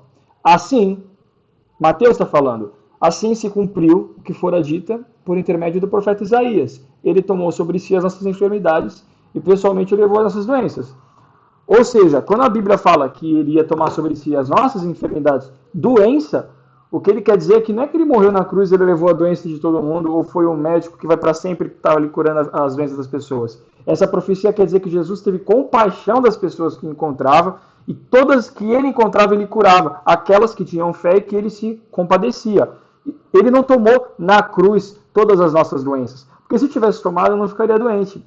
Não é isso que quer dizer na Bíblia. Ele tomou na cruz os nossos pecados. Então eles pegam uma profecia que falam de várias coisas de Cristo e acham que tudo está falando da cruz. Mas a parte específica das doenças não é. É por isso que tem essa cultura de, não, se você não é curado é porque você não tem fé. Porque Jesus já levou a sua doença na cruz. Não, mentira. Ele não levou. Ele curava as pessoas que ele encontrava. Nesse sentido, ele levou o pecado que causa a doença. Mas a consequência do pecado ele não levou. Imagina, se for, ele faz expiação, mas ele não vai ficar curando doença para sempre. Não é esse o propósito dele. Isso eu queria só mostrar isso, que esse é um versículo que acho que sela isso que você está falando, essa visão do médico. Porque não tem hoje um erro doutrinário na igreja maior do que esse. As pessoas amam citar esse versículo para falar que não tenho fé suficiente, você só não está sendo curado porque você não tem fé. Não, a Bíblia deixa claro, não é isso que esse versículo está falando. Não tem nada a ver, na verdade. Com certeza, Gente, não. é tão Pode falar, absurdo Nicole. o bagulho, tipo, nos Estados Unidos, tá ligado? Ela é uma bruxa, joga ela numa fogueira, tipo, se queimar, se morreu é ser humano, ai, que triste, se viveu é bruxa, tá ligado? Tu fica tipo, o quê? What? Desculpa que não faz sentido, tá ligado? É um bagulho muito... Não, mano, não faz isso, volta pra cá. Vai orar, vai. Eu tô imaginando os anjos, Junior, parou aí, vai orar. Na moral, tá se exaltando, volta pro canto. Enfim. Exatamente, é bem isso mesmo. Essa questão do Cristo dos médicos sela completamente. Como que você vê que essa interpretação de Jesus como médico, ele é médico, só que as pessoas pegam errado. É exatamente o que você falou. Pegam um versículo de Isaías 53 e apontam que Jesus tomou para si todas as consequências do pecado. Então, por exemplo, eu já discuti com um cara que sabe, é aquele negócio tão absurdo que você não sabe nem por onde começar. Assim, não, porque na verdade não há pecado de verdade, porque Jesus já pagou todo o pecado. E se ele pagou todo o pecado, nós não realmente pecamos, sabe? E aí ele começou a fazer uma Você pergunta, ele pagou o que então, meu? O que ele pagou então? Então, você entendeu? E aí justamente a gente vai avançar, a gente vai ver que para algumas pessoas Jesus não pagou. Eu perdi até o raciocínio. Ele falou o quê? Ele falou, esse aí que estava discutindo especificamente, falou que nós não pecamos de verdade, porque Jesus já pagou todos os pecados e que não há mais pecados. Gente, pelo amor de Deus. Isso é graça, né, cara? Isso aí é mais uma faceta da graça. Ele é o novo Enoque na vida, foi transladado e voltou, só pode, né? Novo Enoque. A diferença é que ele foi e voltou, ele é melhor ainda. O Enoque só ficou lá. Menino, foi, ele foi e voltou pra dizer como é que é. Céu. É assim, assado. Eu tô pra descrever o momento inteiro. Meu Deus. Nossa, é cada pérola que aparece que eu não falo nem que é pérola, é histérico. Misericórdia, Senhor, ajuda. Total. Meu, mas enfim. Pode falar, Lilia. Ok, vamos seguir então pro próximo. Isso aí vai continuar. Gente, é um assunto muito interessante. Dava pra gente passar horas só falando sobre cada teoria. Mas acho que já deu para entender, né? Resumidamente, então, essas primeiras teorias são as mais liberais, enfim, estimulou todo esse liberalismo que a gente está vendo hoje em dia, né? Não precisa nem comentar, acho que todos nós já vimos como é que tá esse povo de hoje em dia que só vê Jesus como, ele era um bom homem, um bom profeta, mas assim, eu acho que ele era Deus. Essa aí do amor é muito atual, isso. É muito atual no progressismo cristão, que Cristo ele morreu pelo amor, é mais atual, eu acho. Eu também diria. Eu acho que é o mais presente hoje em dia. Os outros até, exemplo de obediência e tal, até tinha como ter algum ponto positivo, porque pelo menos estimulava a pessoa a ser obediente. O pior do progressivo de hoje, eu diria que tá mais herege, mais blasfemo do que as visões passadas, porque não basta só ser manifestação de amor. É uma manifestação de amor onde eu não preciso fazer nada. É pior do que aquela onde fica, que nem a Lilia falou, centra no seu agir próprio. É ruim, porque a gente tira a questão da soberania de Deus, mas no final, pelo menos, tem o resultado da pessoa buscar santidade. O de hoje é um amor que eu não faço nada. É um amor que só Deus, Jesus fez. Hipergraça. Então É um amor que eu deito ali no deserto e espero o pão cair, entendeu? Exatamente. Eu espero uma nada. E ainda fica pecando enquanto estiver deitado, né? Esse é o problema. Meu Deus do céu. Exatamente. Eu não nem ficar parado. Multidões de pecados. Multidões de pecados 30 vezes 7, porque olha. Olha, é cada coisa. Mas pode seguir, Lilia. Agora a gente, só fazendo uma introdução, Lilia, rapidinho. Agora a gente passou dessa parte da influência moral, a parte mais liberal. Agora a gente vai ver a questão do resgate. A gente vai ver que, para alguns teóricos, Jesus não veio pagar uma dívida a Deus ou nos resgatar do pecado. Ele veio com outro propósito. Ele vai falar agora. Bem, agora a segunda teoria que vamos apresentar que vamos discutir é a teoria do resgate. Ela foi introduzida por Orígenes, de Alexandria, e frequentemente, como eu já tinha dito, está ligada com a teoria de influência moral. É uma teoria complementar que lida com a morte real de Cristo, o que realmente significa o efeito que tem com a humanidade. Esta teoria encontra as suas raízes na Igreja Primitiva, particularmente em Orígenes do século III. Esta teoria ensina essencialmente que Cristo morreu como um sacrifício de resgate pago a Satanás, que é a visão mais dominante, ou então um sacrifício pago a Deus, para atenuar a sua ira. Essencialmente, esta teoria afirma que Adão e Eva venderam a humanidade ao diabo no tempo da queda. Portanto, a justiça exigia que Deus pagasse ao diabo um resgate, sendo que o diabo não sabia que Cristo não poderia ser mantido nas cadeias da morte. Então a justiça foi satisfeita e Deus foi capaz de libertar nas garras de Satanás, libertar-nos a nós nas garras de Satanás. Então, atualmente, a visão de resgate de Satanás, neste caso, resgate das mãos de Satanás, essa expiação, ela é interpretada literalmente e é amplamente aceita no Ocidente, exceto por algumas igrejas anabatistas. Quer dizer, não é aceito, mas... Que viagem é essa, louco? Foi mal, eu precisava comentar. O quê? Não percebi. Não, a única coisa que eu comento sobre isso é que viagem é essa, louco? Sim. Que viagem é essa? Ou seja, tomou um todinho sem chacoalhar demais, cara. Que... Mano, quando é que vocês se perderam, velho? Volta pra cá agora. Pois é, esta teoria dá imenso poder para Satanás, dizendo que Satanás poderia estar à frente de Deus e exigir um resgate depois de Adão e Eva fazerem o estrago que fizeram. Agora eu quero um resgate em troca dos seres humanos. É isso. Então, os defensores, eles utilizam essa teoria apelando pela declaração de Jesus, que ele dizia que veio para dar a vida como resgate para muitos. E aqui também temos uma ramificação. A redenção, nesta teoria, significa comprar de volta a raça humana das garras do diabo. A principal polémica aqui é que essa teoria é o ato de pagar o diabo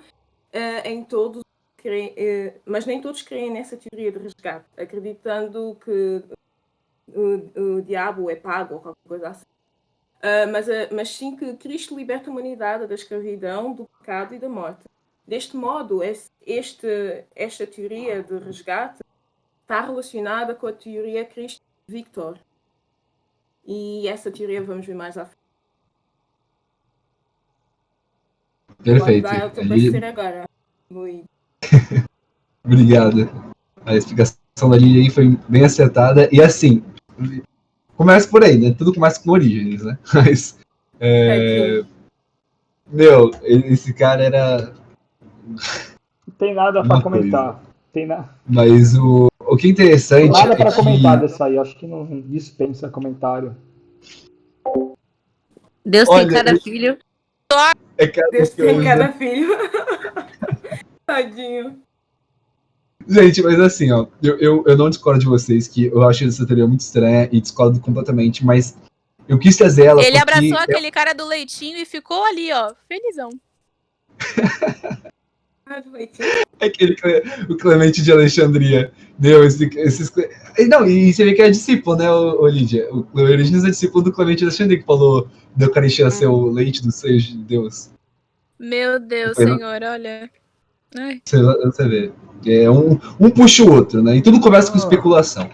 Mas eu quis trazer isso aqui à tona porque, primeiro, porque é uma visão que conquistou muita popularidade desde o século passado. Ela foi reconquistada depois de séculos aí, meio que ficou perdida. Todo mundo adotou a visão meio que mais padrão e depois chegou. Acho que ele chegou a comentar do Gustav Allen, né? Que o bispo comentou aí, né? Acho que vai comentar ainda depois, né? Mais No tarde. mais tarde, tá certo. Anselmo, estás a falar do Anselmo? Não é nem o Anselmo, é aquele Gustav Allen, o bispo da Suécia, ele que meio que resgatou a partir do Christus Victor essa sim, teoria. vai ser mais tarde. Esse aí é do outro. Isso. É do outro, pera. É uma frente, Esse não, aí tá é certo. do Christus Victor. É o próximo. Isso aí, é o próximo. É porque é que nem você falou, Oli, é tudo tão conectado e fica até difícil não falar, mas antes da gente partir do próximo, eu só queria fazer meio que uma descrição que eu acho que resume bastante essa imagem dessa teoria, né? Diz assim, ó. O pecado de Adão e Eva tornaram a humanidade sujeita ao diabo durante a queda. Então a gente já vê algo diferente. Para nós, né, como eu tinha falado no início, visão padrão, a gente quebra a lei e a gente fica com uma dívida com Deus. O diabo tá assim, perverteu a gente para cair na maldade, enfim, nos estimula a tentação, mas a nossa dívida é com Deus. Para ser o contrário, a gente está sequestrado por Satanás. Isso que é interessante ter essas memórias, essas imagens à tona, assim. Por que o resgate? É como se Satanás sequestrasse a humanidade e ficasse segurando eles cativos, né? Daí Deus, olha só, segundo as Orígenes e Gregório de Nissa e outros, Deus, pela maneira como ele construiu a Satanás e como estabeleceu as suas leis, ele é quase que impossibilitado, entre aspas. Não é que ele não pudesse, como a gente sabe que ele é onipotente, mas a gente sabe que Deus respeita o seu próprio caráter e suas próprias leis. Então, segundo eles, Deus não violou o poder que ele deu a Satanás, que é esse domínio sobre a humanidade, sobre o mundo. Então, ele não podia simplesmente pegar, abocanhar a gente de novo e, enfim, tanto faz. Não, quem determina o preço do resgate é o próprio Satanás. Olha que coisa. Satanás tem tanto poder nessa teoria que ele determina o que Deus tinha que fazer para nos resgatar. E o preço que Satanás determina seria a vida do próprio Cristo. Então Deus envia o seu próprio filho para resgatar como meio que uma fiança para um sequestro, né? Sabe, tipo, paga 30 mil que te dou teu filho de volta. É tipo isso. Então, Deus teve que fazer esse pagamento que o diabo estipulou para que a humanidade voltasse para as mãos de Deus. Só que aí tem um outro ponto que é esse ponto. Peraí, mas será que Satanás abaculhou toda a humanidade e esse resgate? Deus resgatou toda a humanidade de volta ou só uma parte da humanidade? Daí aí tem outros pormenores que é mais complexo. Mas, resumidamente, é isso.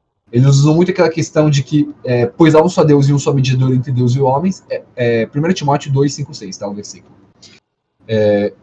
E um só mediador entre Deus e os homens, o homem Cristo Jesus, o qual se entregou a si mesmo como resgate por todos. Esse é o texto que eles utilizam. Ô, Luiz, eu acho que a gente pode falar o seguinte, cara. Se até quando acontece um resgate, um sequestro, se os oficiais, no caso, que estão governando a operação ali, se nem eles gostam de negociar com o sequestrador, eles sabem que é errado, Deus vai negociar? Peraí, você está sequestrando, vou negociar contigo. Não tem negócio, entendeu? E em segundo lugar, as pessoas elas estão presas pelo lado de dentro, mas elas não têm nem como conseguir sair por conta da morte espiritual. Então, o que Cristo vem ele toca no coração da pessoa, ele faz a regeneração para que, através da fé, ela abra a porta e saia do cativeiro. Mas só se Cristo antes chamar a pessoa. Ou seja, Cristo é que liberta, mas eu vejo mais como um resgate que Cristo faz do que pagar, sabe? Foi pago, foi pro Pai, né? Ele pagou pro Pai. Eu acho que o sangue dele não pagou nada para Satanás. Mesmo que, em que momento que Deus deve algo para o diabo? Imagina, que loucura. Até imaginar esse conceito. É absurdo. Como é que um Deus infinito deve algo à sua criatura, sabe? É um negócio assim, completamente... Olha, viola tanta coisa que é até difícil falar. É tanta coisa. Inclusive, por exemplo, aquilo que você falou do resgate. Tem um trecho em Levítico, acho que é Levítico Números, que fala da questão do... Ai, Jesus, aquele do... que Boaz era de Ruth. Números hoje, pode falar que eu já encontro. Olha, eu não sei se é Números, mas se você lembrar, me ajuda. Sabe a história de Ruth, que Boaz resgatou Ruth, que era parente do marido dela? Ai, Jesus. Não notei o versículo. Deixa eu ver se eu acho. Tá no livro de Ruth mesmo, né? Sim, Acho que é no próprio livro de Ruth. Sim. Eu queria achar a lei exatamente. Ruth, peraí. Gente, só pra avisar que daqui a pouco eu vou ter aula de literatura inglesa, então eu vou ter que sair. Ah, tudo bem. Tranquilo. Tô conversando com a tia sobre George Orwell. Top. Eu te matou. Não, eu já... tenho que me informar. Ruth 2, Luigi. É o Ruth 2? Vê aí se é Ruth 2. Eu acho que... Não. Ou não. Peraí. Qual versículo? Ah, isso. Ruth 2:20. Aquele homem é o nosso parente. É um de nossos resgatadores. Exatamente isso. Valeu, Lídia. Então, esse é o resgate que Jesus faz para nós. Você vê que esse resgate que Boaz faz, Ruth não estava cativa a alguém. Pelo contrário. Ela estava, na verdade, meio que perdida, né? Perdeu o marido e estava como viúva, meio que desarraigada daquele que estava sustentando ela outrora.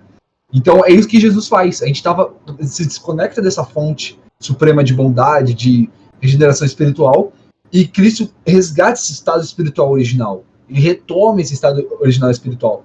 É meio que aquela questão da recapitulação, né? Ele recapitula o original, a criação original, ele restaura sobre nós. Mas ele não tem essa coisa de pagar uma fiança, quanto mais o diabo estabelecer essa fiança. Inclusive esse trecho aqui, ó, dizem que Irineu sustentava, né? O trecho dele era o seguinte: nós, embora naturalmente pertencentes ao Todo-Poderoso, Satanás nos afastou dele anormalmente, tornando-nos seus discípulos. E Deus justamente se voltou contra a mesma apostasia. Apostasia é o nome que ele dá a Satanás. Resgatando a si mesmo não pela força, mas pela persuasão, para que não houvesse infração da justiça e a criação antiga de Deus não perecesse. Ou seja, ele quer dizer que Satanás nos pega pela força. Já Deus não age da mesma forma que Satanás. Ele age pela persuasão. Ou seja, olha só essa persuasão. Vai ainda mais longe a teoria do resgate. Segundo eles, Satanás era um ignorante. Ele não sabia quem era o verdadeiro ungido. Então ele tentava abocanhar todo mundo da tribo de Judá para tentar atingir o ungido. E aí, quando vem Cristo, ele não tem certeza se esse é o verdadeiro ungido, mas ele vê pistas de que ele é ungido. Pela questão da luz, pela questão, enfim, dos vários sinais dele. Daí que acontece? Segundo Gregório de Nissa, ele usa, como ele chama de isca da carne. Então Jesus atua como se fosse uma isca. Satanás, imaginando que esse seja um ungido, abocanha ele, faz de tudo para que ele seja morto. Então ele coloca Judas, ele coloca todos os inimigos de Jesus, crucifica ele. Nessa teoria, Satanás é quem é o responsável pela crucificação de Jesus, tá? Ele que opera toda essa crucificação. Daí ele mata Jesus e, enfim, leva ele ao Hades. A gente vai ver que essa descida ao Hades tem uma importância essencial para eles. Daí, Satanás meio que abocanhou essa isca. Pensou que matando Jesus ele adquiriria todo o seu poder que foi tomado de sua mão. E manteria o poder da humanidade. Se ele matasse o ungido, né, a humanidade jamais teria sido resgatada de volta e continuaria nesse seu estado de poder. Daí abocanha e pensa que venceu por 3 dias. Até que ele não percebe, mais uma vez sendo ignorante, que Jesus, na verdade, tinha um poder celestial maior do que imaginaria. É aquela coisa de... Eu esqueci aquela expressão de tentar... como que é? Meio que olhar maior do que a boca. Enfim, tentar abocar algo maior do que ele conseguia realmente. Então ele vê que ele não consegue Olhos manter. maiores que barriga. Mais olhos que barriga. Isso, olhos maiores do que a barriga, algo assim. Então ele acha que consegue, mas não consegue. Tenta morder Jesus, né? Abocanhar, mas não consegue. Essa é a alusão que eles trazem, tá? Não sou eu que estou dizendo. Eles trazem essa ideia de isca. E aí Jesus ressuscita, esmaga Satanás, e aí vai vir a teoria que ele vai falar do Christus Victor. Mas só finalizando, basicamente é isso. Jesus aqui não é mais aquele cordeiro pascal que substitui a nós, que paga pelos pecados. Ele é o pagamento de um resgate, um fiançador de um resgate. E segundo os teóricos do século XX, essa foi a teoria absoluta desde a igreja primitiva até a época quando Moisés organiza o sacrifício e tudo aquilo acontece no Antigo Testamento, aquilo era uma simulação, então, de um sequestro.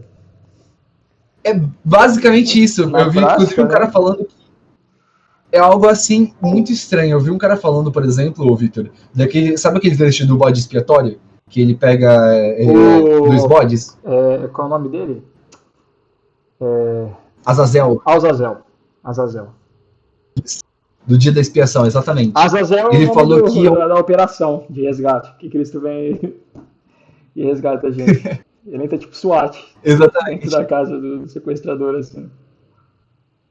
Exatamente. O que quer dizer? Ai, Jesus. Ele falou que o bode expiatório não é um bom exemplo para substituição penal. Porque ele fala que um é mandado para o deserto e o outro é morto. Fala, mas qual que desses é Jesus? Então ele fala que, na verdade, não é um bom exemplo. Isso aqui quebra toda essa lógica de tipos no Antigo Testamento, né? Tipos, o que seria, né? Seria essas imagens de Cristo no Antigo Testamento que remetem ao Novo. Então você vê que quebra completamente, porque Jesus não é mais um sacrifício. Ele é o fazedor de um resgate, mas que resgate é esse? Onde está isso na Bíblia, sabe? É completamente estranho, completamente, sabe? Totalmente especulativo. Se baseia, na verdade, nos trechos, assim, muito isolados do Novo Testamento, que nem a Lília leu do Resgate por Muitos, né, do Evangelho. Orígenes usava muito o 1 Coríntios 1:28, cadê? Não, desculpa. 1 Coríntios 2:8. Fala assim, portanto, lhes recomendo que... Não, desculpa. Tô lendo 2 Coríntios aí, ó. Tô me atrapalhando tudo já. 1 Coríntios 2:8. Nenhum dos poderosos desta era o entendeu, pois se o tivesse entendido, não teria crucificado o Senhor da Glória. Então, é como se Satanás tivesse matado Jesus sem saber que ele era o grande Senhor da Glória. Você entendeu? É um bagulho assim completamente estranho. Ele usa um outro trecho falando que nós pagamos um preço de 1 Coríntios 6:20. Cadê? Vocês foram comprados por alto preço, portanto glorifique a Deus com seu próprio corpo. A Nicole tinha comentado nesse negócio do alto preço. Que nós temos que valorizar esse alto preço que Jesus pagou. E aí, só que Orígenes olhava para isso e falava que esse alto preço que estipulou foi Satanás. E esse alto preço foi a própria vida do Filho de Deus. Então, bem exigente, enfim, né? Bem exigente. Caramba, bem exigente. É um bagulho muito que, sei lá, tipo, desmoraliza tudo que Deus é. Véi, é bizarro. Tipo, tu vê, é a mesma coisa que, tipo, você virar e falar que, sei lá, eu acho que essa pessoa leu errado o livro de Jó e levou pra Bíblia toda, tá ligado? Tipo, é o que parece, assim, é bizarro pensar que alguém... Ela leu, tipo, assim, Jó mentindo pros 3 amigos deles, né? O Jó que mentia, os amigos estavam certos. Mas assim, aí que tá, porque, tipo, é uma coisa muito interessante. Porque eu, não sei se vocês sabem, mas eu, tipo, eu li Jó pra eu conseguir, tipo, entender Jó, eu tive que ler, tipo, várias vezes. E assim, é muito interessante, porque conforme eu ia lendo Jó, eu via que as pessoas tinham opiniões muito diferentes de Jó. Eu ficava, não é possível, louco, não é possível, acho que tem alguma coisa muito errada nesse rolê. E aí é uma coisa que é interessante, porque a gente acha absurdo, mas é igual aquela coisa de a pessoa ser idiota, e tu fala, mano, não é possível que tenha alguém tão idiota no mundo. E, véi, tem. E, tipo assim, e tá tudo bem ter, porque, tipo assim, é questão de fase, é questão de primavera. E eu sei que as pessoas evoluem, eu tenho fé em Jesus pra isso, né? Mas, enfim, talvez seja uma coisa errada que eu tenha. Mas eu creio dessa questão da evolução, sabe? E às vezes as pessoas, infelizmente, ficam estagnadas em mentiras. E é uma coisa que Satanás usa, ele usa até da própria palavra pra confundir. Pô, com Jesus ele virava e, tipo, ele recitava a palavra de Deus, tá ligado? E eu fico muito, mano, e tipo, mas era Cristo, tá ligado? Ele olhava e falava, meu, não tenteis o seu Deus, tá ligado? Ou sai pra lá, tá ligado? Mas É muito complicado isso, porque eu sei que as pessoas também não têm o costume de orar antes de ler a Bíblia, não fazem muita coisa que tinha que fazer, porque quando você lê a Bíblia, você tá fazendo algo espiritual muito grande. E tem uma batalha ali, sabe? É uma coisa que as pessoas não veem, que existe uma batalha espiritual. Enfim, amém, galera. Eu vou ter que sair porque eu vou lá falar sobre ditadura, né? Falar sobre George Orwell, falar sobre como é uma sociedade controlada. Beijinhos. Fiquem livres em Cristo Jesus. Amo vocês, a vida de cada um aqui. E é isso. Obrigada, Tranquilo, amiga, Li. pela tua Valeu presença. pela participação. Falou, Nicole. Tchau, tchau. Beijinho, então. Mas é isso, gente. É bem isso que vocês expressaram e que foi explicado. Eu não tenho muito o que dizer mais sobre o resgate. Pode seguir. Não sei se alguém tem mais algo a dizer assim. A gente vai seguir agora pro Christus Victor. Viajou na maionese tanto que ela até estragou. A criação, que é Satanás, ficou mais importante que o Criador. Exatamente. A criatura. No final das contas, ele é enganado, mas mesmo assim ele tem muito mais poder do que deveria ter. Mas pode seguir, Lilia. Senão a gente não acaba. É um assunto muito vasto. A gente tem que seguir, infelizmente. Agora é Christus Victor. Teoria Christus Victor. Pronto, essa teoria foi criada pelo Gustav Aulen. Ele escreveu um livro que se chama A Ideia de Cristo como... Não é bem um resgate, mas como... um Cristo como resultado. Expiação, né? Atonement. Como expiação, exatamente. Atonement está aqui em inglês, então fica difícil eu dar uma palavra. Atonement. Ok, anyways. Gustav Aulen, ele se posiciona criticamente contra as teorias subjetivas simplificadas pela teoria de influência moral, que vê a expiação como a ação de uma mudança nos seres humanos, que é pela força do Espírito Santo que impulsiona a fazer uma mudança para o bem, para começarem a fazer ações boas, mas não é em Deus. Ou seja, Deus tipo, não tem exatamente aquela influência de que, não, tudo vai mudar. Anyways, ele argumentou, o Gustav Aulen argumentou que Cristo Victor também difere do entendimento ocidental da expiação, representada por alma. É aquele alma. Anselm e outro. Alma. Desculpem. Porque eles dependem de uma obra divina descontinuada, ou seja, o sacrifício oferecido por Cristo a Deus em favor da humanidade interrompe a contínua obra divina, o movimento de Deus para o homem, ao exigir o movimento da outra direção, que é do homem para Deus. Essa seria então a teoria do Christus Victor. Classicamente, neste caso, esta é a teoria clássica e mais aceite, apesar de não ser a principal para muitos, mas é sempre aceita. Essa teoria da expiação é amplamente considerada a teoria dominante para a maior parte da Igreja Cristã histórica. Essa teoria em que Jesus morre para derrotar os poderes do mal, como o pecado, a morte e o diabo, para libertar a humanidade e a sua escravidão. A teoria do resgate e a teoria de Christus Victor estão interligadas. Ou seja, esta teoria veio baseada na teoria do resgate, de uma forma a melhorar. Ou seja, já não há um pagamento ao diabo, mas há um resgate da humanidade em relação ao pecado, à morte e ao diabo. Ou seja, o diabo aqui já não tem tanto poder quanto na teoria do resgate. Com a diferença de que não há um pagamento para o diabo e não há exatamente a recompensa para ninguém. Apenas a libertação do homem. Embora Cristo tenha agora estes extras bíblicos, embora Cristo tenha de fato a vida em resgate de muitos, embora a morte dele tenha de fato desarmado os poderes das trevas, dizem dois, tornou impotente o diabo e tinha o poder da morte. E este ponto de vista sobre a expiação dá mais poder a Satanás, como a gente já tinha falado, mas Satanás nunca teve esse poder, ou teve nessa posição de exigência a Deus. Em vez disso, a Escritura deixou claro que Jesus pagou o preço no lugar dos pecadores para resgatá-lo do castigo da santa ira de Deus.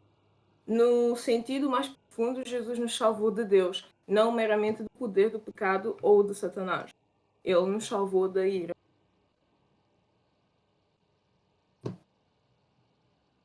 Pode dizer o teu parecer aí. Exatamente.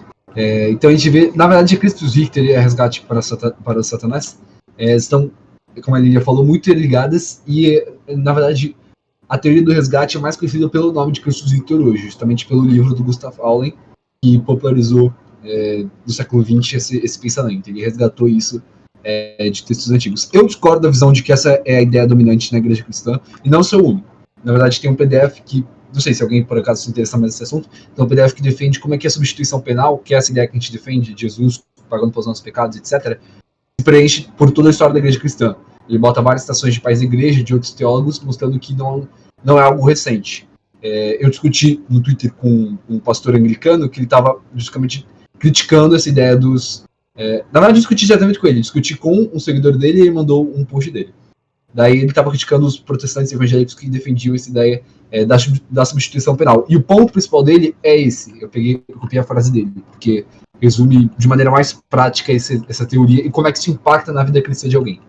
Ele fala: o tema Christus Victor não vislumbra a obra de Cristo na cruz como substitutiva, que nem nós, mas como participativa. Nós participamos da vitória do prêmio conquistados por Cristo, mas participamos também de seus sofrimentos. Cristo compartilha conosco sua vida através de seus sofrimentos.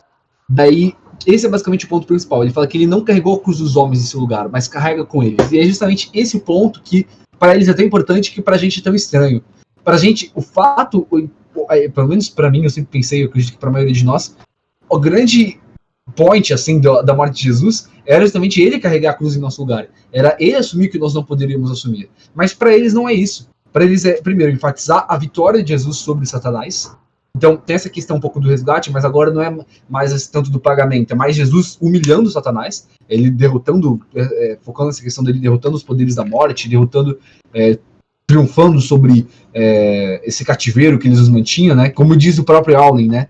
Ele luta contra e triunfa sobre os poderes maus do mundo, os tiranos sob os quais a humanidade está acorrentada e sofrendo, e nele reconcilia o mundo a si mesmo. Então a reconciliação não é entre a humanidade e Deus, né? É aquilo que eu falei inicialmente. Existia uma relação entre o homem e Deus, quebrou, Jesus consertou. Aquelas várias imagens que a gente vê de Jesus numa ponte. Não é isso. Na verdade, é Jesus reconciliando a humanidade consigo mesmo.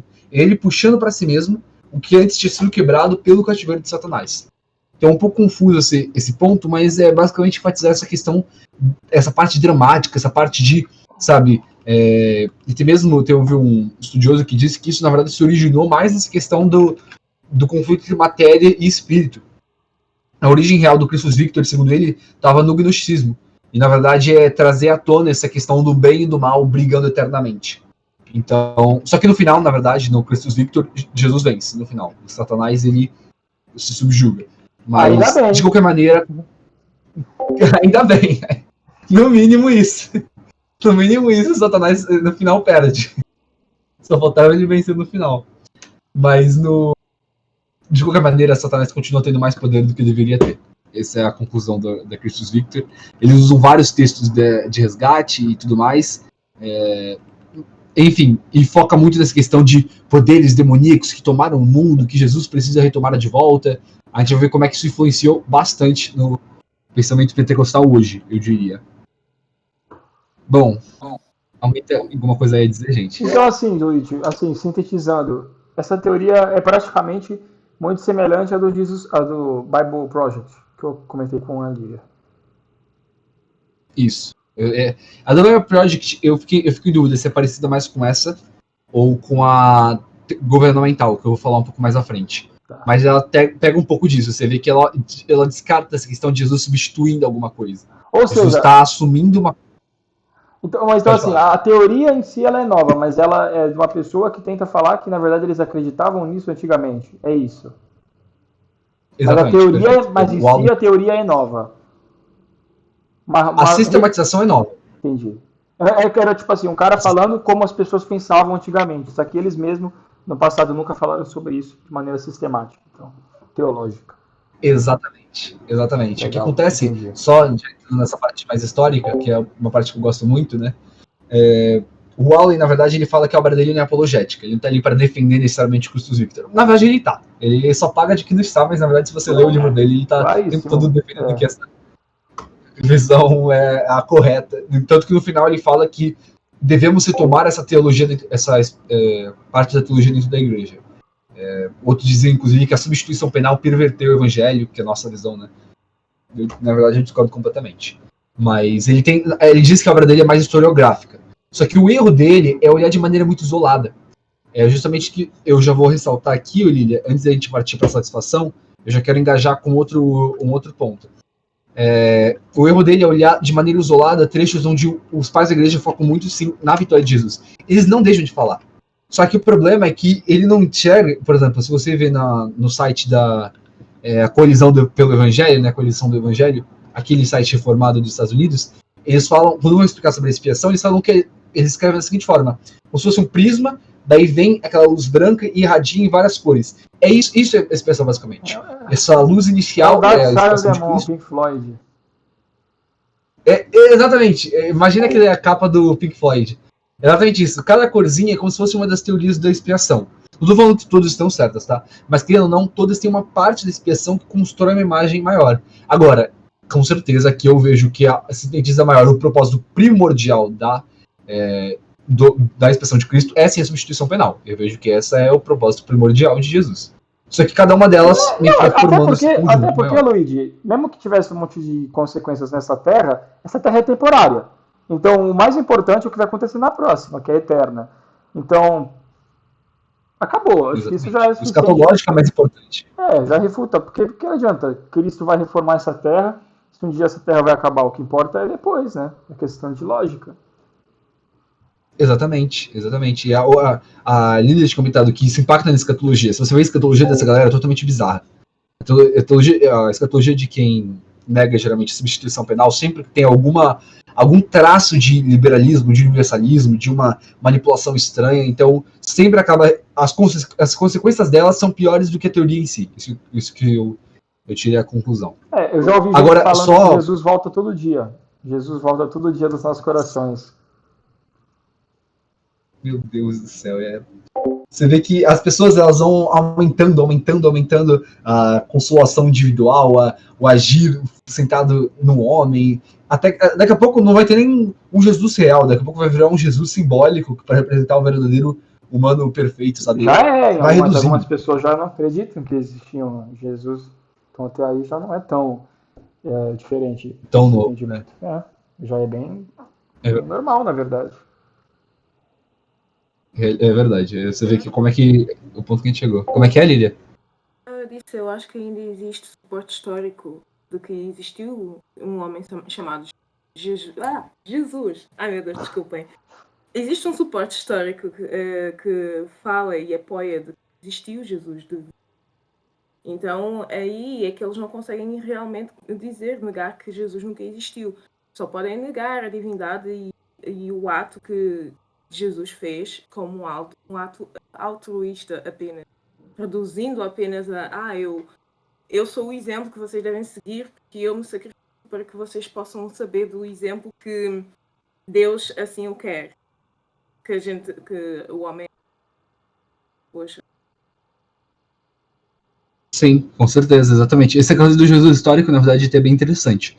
Eu comentei uma vez, acho que isso no grupo, no Macau, de que os dois fatos que são, para todo historiador sério, dois fatos que são inegáveis na história de Jesus são o batismo e a crucificação. Mas mesmo assim, as pessoas fazem de tudo, quando as pessoas estão determinadas a rejeitar o cristianismo e a negar Cristo, elas fazem de tudo. Mesmo que a própria história é secular, mesmo que os próprios ateus confirmem que Jesus existiu, um ateu desses militantes vai dar algum argumento absurdo para dizer que Jesus não existiu. Isso eu já vi de monte. É impressionante. Só que, só concluindo também outro ponto, a teoria do Christus Victor, enquanto para na visão do Awlen, apesar dela ser estranha, né, ela ainda assim, eu achei interessante o jeito dele tentar retomar. Mas até então ela não traz tantos problemas, assim, digamos assim, né, em si mesma. Apesar dela ela é muito errada, eu não tô falando que ela não é errada, mas ela dá pra ser, assim, dá pra você manter ela e pelo menos, assim, supostamente manter um pensamento teológico saudável. O problema é no resultado depois, é isso que eu vou falar agora. No meio pentecostal, um movimento muito importante para influenciar o neopentecostalismo foi o movimento Palavra da Fé, lá nos Estados Unidos, né, Word of Faith.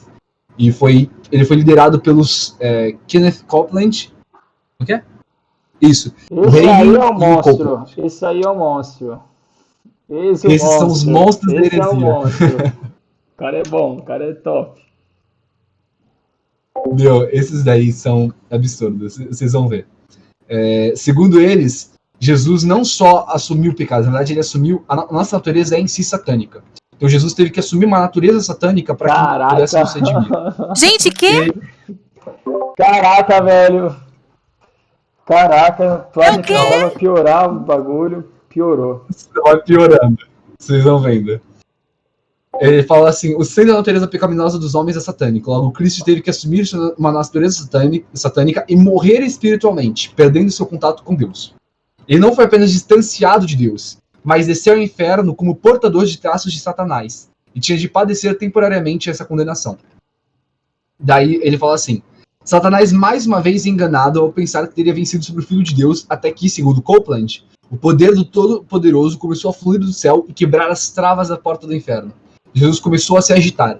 O poder do céu penetrou e recriou o seu espírito. Ele se levantou e, em um momento de super conquista, ele chutou a luz do dia para fora do diabo. Eu não sei, gente, essa expressão eu não entendi direito. O Victor deve saber traduzir melhor. Mas chutou a daylight. Eu não entendi se isso é uma expressão simbólica ou se é literalmente. Não entendi. Literalmente. Como é que é?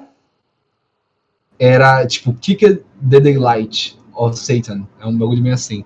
Chutou a luz do dia para daylight out of Satan? É, um negócio assim. É, exatamente. Eu não sei se isso é uma expressão, mas eu traduzi como chutou a luz do dia para fora do diabo. É o jeito que estava escrito. Eu nunca ouvi falar dessa expressão, cara. Eu também não, eu achei estranho, na verdade. Deve ter tirado a glória do diabo, né? Deve ser algo nesse sentido, assim. Pode ser. Eu acho que ele quis dizer, tipo, tirou a coroa do diabo, sei lá, alguma coisa assim, né? Enfim. Bom, ele chuta, meio que lança pra fora o poder do diabo e de todos aqueles que estavam fazendo sua obra. Então Jesus saiu daquele lugar de tormento em triunfo, voltou pelo túmulo, entrou em seu corpo e saiu dali. Então você vê que tem toda essa parte dramática de, sabe, Deus... Ele entrou no corpo? O espírito dele volta pro corpo do morto ali dele Ele ressuscitou. Exatamente. Inclusive isso é importante. Eu não sei dizer, se não me engano, se nessa teoria Jesus desce pro Hades como espírito ou como corpo. Agora eu fiquei em dúvida. Não lembro exatamente se eles creem que ele desceu em corpo ou se desceu em espírito. Mas vai depender de várias tradições. Daí vai depender da opinião. Só que você vê que tem toda essa coisa cósmica, sabe? Fica ainda pior dessa questão do Christus Victor. E pior, na verdade, que teve os povos germânicos adotaram muito essa ideia, isso lá no século X. Não existia nem esse movimento Palavra da Fé, nenhuma dessas heresias, mas essa ideia de Jesus, sabe, humilhando Satanás e focando na vitória de Cristo e não no sofrimento dele, foi muito popularizada na Escandinávia e nas tribos germânicas. Inclusive tem um poema chamado O Sonho do Crucifixo, datado do século VIII, onde o madeiro de Jesus, o madeiro que Jesus morreu, começa a falar. Daí ele começa a falar e ele atua como se fosse espectador da morte de Jesus e mostra quão corajosamente ele enfrentou essa morte. E que ela não foi uma derrota, mas sim uma vitória. E que o que corresponde diretamente com os ideais pagãos de um herói, de um conquistador. E é justamente isso que eles usam para converter os escandinavos. Eu trouxe isso mais como curiosidade para mostrar que como que a imagem de Jesus é mudada de acordo com o tempo, com a cultura, com a ideia passada das pessoas. Então você vê que os ideais pagãos das pessoas influenciaram muito como que elas começaram a ver Jesus Cristo. Então os germânicos viam Jesus como conquistador porque era assim que eles viam Odin, por exemplo. Então aceitar um Jesus que sofre, um Jesus que fica ali, né, na igreja católica, eles focam muito no Jesus pendurado na cruz, não tem aquela cruz vazia. Não ficar olhando sempre para um Jesus pendurado, eles ficam olhando para um Jesus fraco. Eles querem um Jesus forte, um Jesus que pisou em cima do inimigo.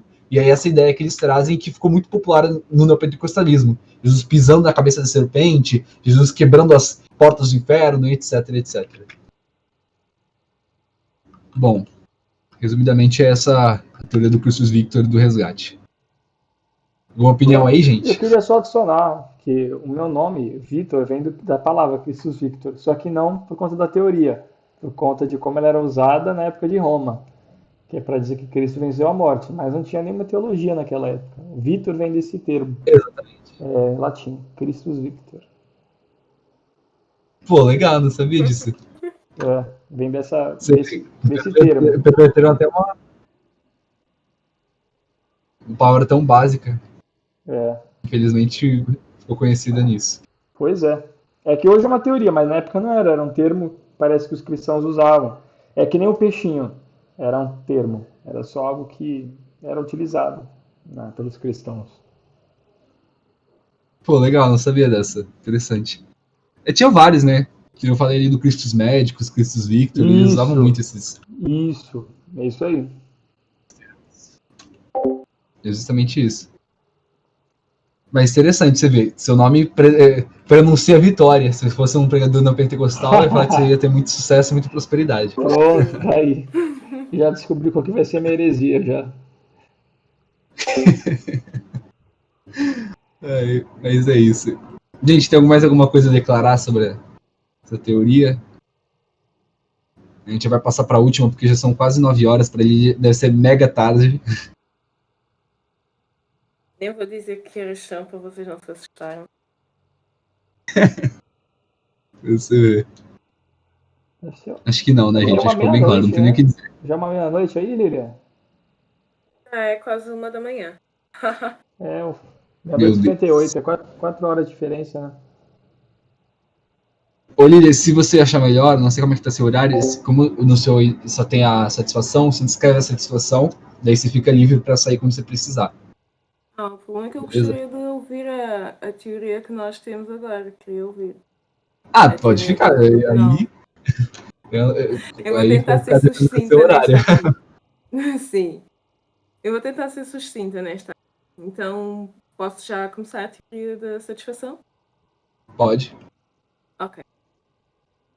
Então, a teoria da satisfação foi desenvolvida no século XII.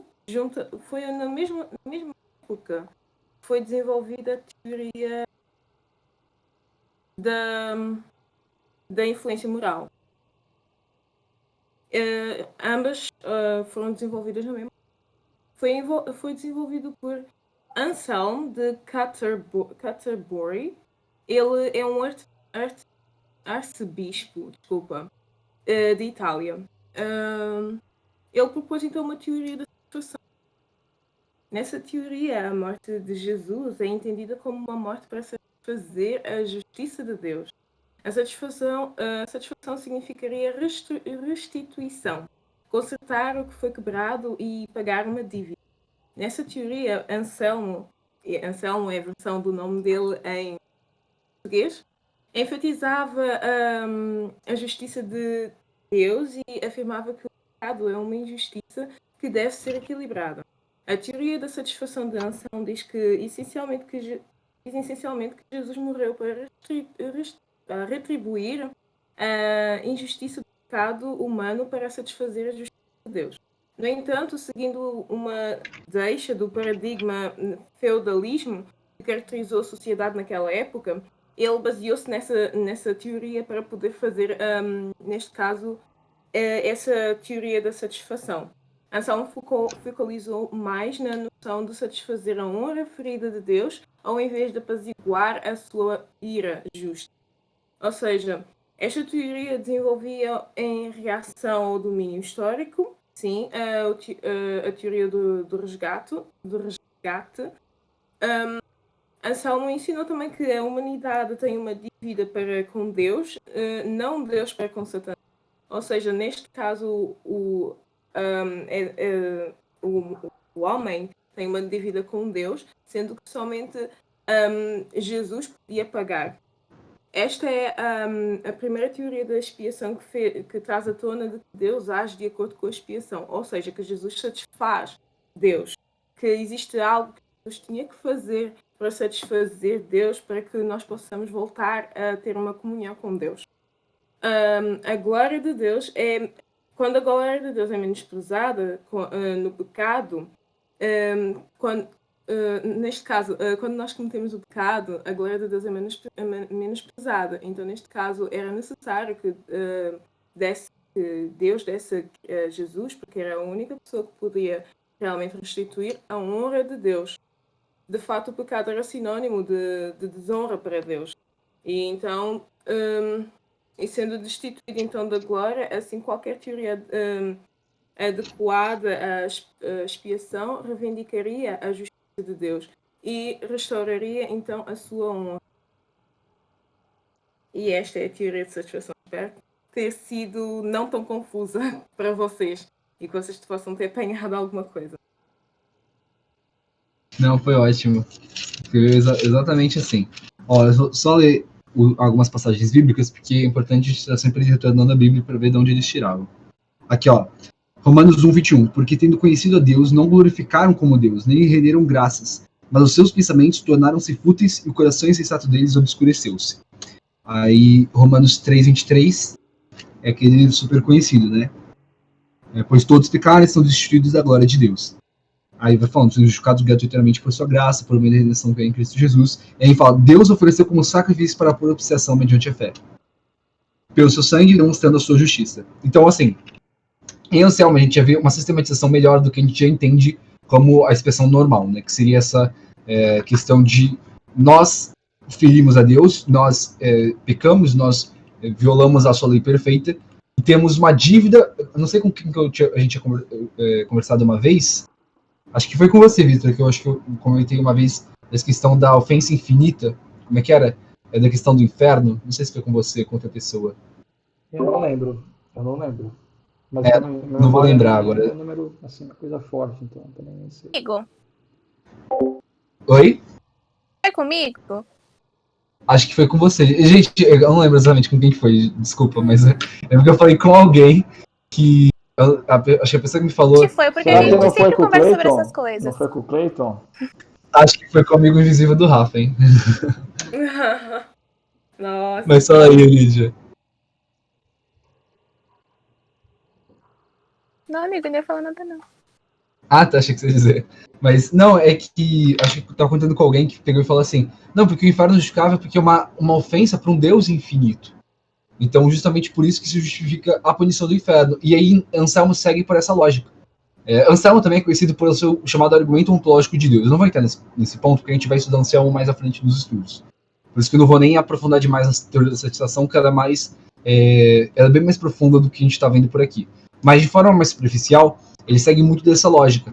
Nós falhamos em render a Deus a sua glória. Basicamente, o que acontece?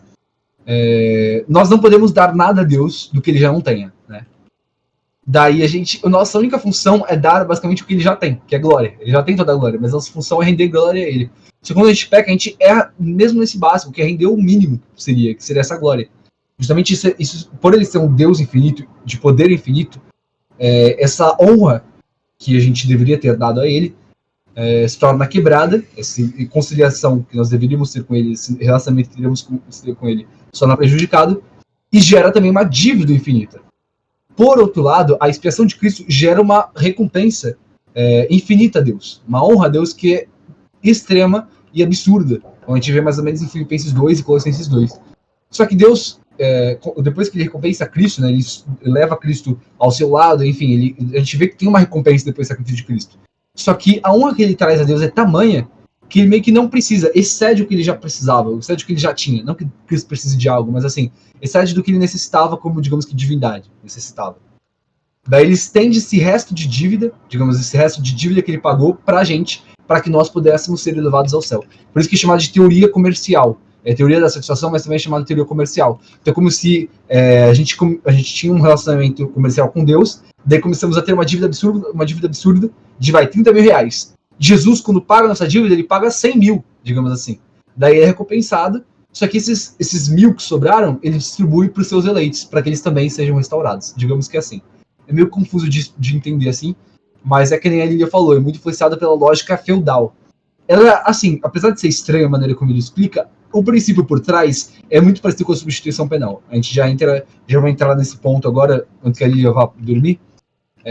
nessa questão de como é que a gente vê a expressão de Cristo. Que é basicamente isso. Nós acumulamos uma dívida infinita. Então a gente já vê esse princípio em Anselmo. A diferença maior entre as duas é que, para satisfação de Anselmo, o foco é a honra de Deus, a dignidade que foi ferida, né? No foco da substituição penal está a lei e a ira de Deus. Nos dois, a gente já vê que não tem esse resgate de Satanás. Nos dois a gente vê que Cristo morre para satisfazer alguma coisa direcionada a Deus. E é a nossa visão tradicional. Essa visão já é tida muito como cruel, já para alguns mostra que Deus é um Deus muito irado, um Deus, enfim, aquela questão que o Victor falou mais cedo, parece um Deus pagão, enfim, todo esse papo aí que o pessoal apela, mas que na verdade a gente vê que não é. A gente vê que essa ideia da ira de Deus ser satisfeita é bíblica. A própria Romanos foca muito nisso. E a gente vê que Jesus como mediador da dívida, como já esse substituto. E tem um texto aqui de John Rosales que ele fala: Anselmo parte do pressuposto que Deus, sendo criador de tudo quanto existe, todos devemos a ele tudo que somos ou podemos ser, assim como tudo que temos ou podemos ter. A humanidade deve tudo a Deus, e por isso o melhor que pode fazer, com exceção do pecado, é devolver a Deus o que já é dele, ou seja, a honra. Basicamente essa é a teoria da satisfação. Da substituição penal segue esse princípio, porém foca muito... A Confissão de Fé de Westminster resume bastante isso. No artigo 11, parágrafo 3, ele fala o seguinte: Cristo, por meio de sua obediência e morte, pagou plenamente a dívida de todos. São assim justificados e em favor deles. Fez a justiça de seu Pai uma satisfação própria, real e plena. A gente vê aqui, retomando a ideia de satisfação e de justiça e de lei. Contudo, como Cristo foi pelo Pai dado em favor deles, e com a obediência e satisfação deles foram aceitas... Como a obediência e a satisfação dele foram aceitas em lugar deles, os homens, ambas livremente e não por nada que neles existe, a justificação deles provém unicamente da livre graça. Daí tem outra frase que diz que, por oferecer a si mesmo como sacrifício, por substituir a nós por ele mesmo, de fato carregando a penalidade que deveria ser nossa, Jesus apaziguou o Pai e efetivou a reconciliação entre Deus e a humanidade. É isso. Basicamente, substituição penal é isso. Ele substitui a penalidade que era para nós sofrermos e reconstitui esse relacionamento entre nós e Deus. É até difícil falar muito dela, porque é o que a gente vê o tempo todo em pregação, nas pregações, pelo menos, que não são hereges, né? E o que a gente vê o tempo todo na teologia protestante, na teologia evangélica. Essa ideia de Jesus assumindo a condenação que nós deveríamos ter. Jesus assumindo essa dívida eterna que nós nunca poderíamos pagar.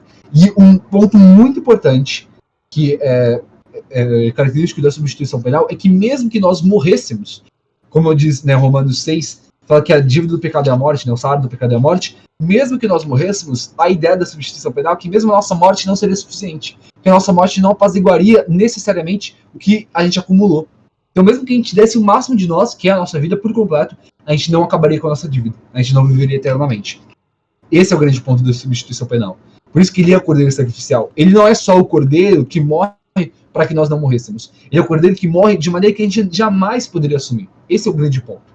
E a gente vê isso claramente no Antigo Testamento, a gente vê isso pré-anunciado no Cordeiro da Páscoa, a gente vê isso pré-anunciado em várias vezes no Antigo Testamento, como a questão do resgatador, o servo sofredor, sabe, que padece pelas nossas transgressões. Claro, ele não assume essas doenças que o Victor falou, ele não assume as consequências do pecado, mas ele assume a penalidade do pecado. Então, nós não temos mais que pagar essa penalidade. É puramente pela graça, puramente pela justificação dada misericordiosamente por Deus. E também enfatiza bem mais o sofrimento de Cristo do que a vitória em si. Não que ele não tenha vencido, ele venceu, mas não é igual a Cristo Victor, que foca apenas nele esmagando Satanás, foca muito na questão de como ele sofre na cruz. É basicamente isso. Alguma coisa a dizer, gente, nesse ponto? Eu acho que é basicamente o que todos nós queremos. Tá tudo certo. Essa daí acho que é a que explica melhor. Eu acho que não tem jeito. Atanásio mesmo falou: formalmente o mundo como culpado estava debaixo do julgamento da lei, mas agora a palavra tomou sobre si mesmo o julgamento. E tendo sofrido em seu corpo por todos, concedeu salvação a todos. Só discordo desse todos, né? Porque depende do jeito que ele se refere a esse todos. Mas, enfim, já entrei em pormenores muito específicos. Bom, é basicamente isso. O foco dessa visão é Cristo como cordeiro sacrificial. E, por último, para encerrar esse nosso estudo, só falta a teoria governamental, que é a que eu acho que aplica mais com aquele Bible Project, Victor. É muito parecido com a substituição penal, mas é aquilo que eu falei, em vez de ele sofrer, foi dada pelos arminianos, porque a lógica deles é a seguinte: segundo os calvinistas luteranos, a morte de Cristo foi um pleno substituto para todos que ele morreu. Então, porque ele morreu, ele substituiu plenamente e efetivou a salvação. Só que, segundo os arminianos e metodistas, se Cristo morreu por todos, supostamente todos deveriam ter a salvação efetivada. É nisso que eu falo da questão do universalismo e do calvinismo. Se você levar no sentido estrito, no calvinismo, a substituição penal de Cristo é efetiva para todo mundo por quem ele morreu. Aí, se você levar ao pé da letra e se morreu por todos, então, peraí, se ele morreu por todos e por todo mundo com quem ele morreu foi efetivo, logo todos foram salvos. É nisso que aquele cara, acho que queria dizer que o calvinismo é universalista.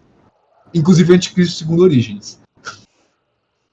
Inclusive o anticristo. E até, e dependendo de alguns originistas, até Satanás, hein? Mas aí já é ir além demais. Isso que é raciocínio, cara. Isso que é raciocínio. Isso que é lógica. Isso que é lógica. Daí você vê, os arminianos tentaram adaptar isso para manter a teologia deles com substituição penal. Então eles quiseram dizer o seguinte: é chamada teoria governamental porque enfatiza Deus como governador de todo mundo, que não só cria, mas como deseja o bem-estar, e ao mesmo tempo aquele que mantém fidelidade às suas leis. Então, um bom governador, ele ama o que ele faz, ele ama a sua criação, mas ele também quer manter a paz, quer manter a ordem. Por isso que ele faz a lei. Então ele não ignora essa parte da lei, lembrando que para a substituição penal, essa questão da lei tem muita importância. Dentre todas as teorias, a que mais enfatiza a questão da lei de Deus e a lei imutável dele, enfim, a ira de Deus, né? Cristo apaziguando a ira eterna de um Deus irado, como diria Jonathan Edwards. Mas aí, a diferença da teoria governamental, que pelo menos em tese os arminianos deveriam defender, apesar de os arminianos hoje muitas vezes não saberem sequer do que defendem direito, seria em teoria de que Deus envia Cristo não como eu falei, né, não como um substituto penal para nós, mas como um sofrimento que, digamos que assumiria o sofrimento que nós teríamos sofrido. Como posso dizer? A gente erra com Deus, beleza. Daí o decreto é o seguinte: vocês têm que sofrer X. Só que esse X é muito terrível para nós.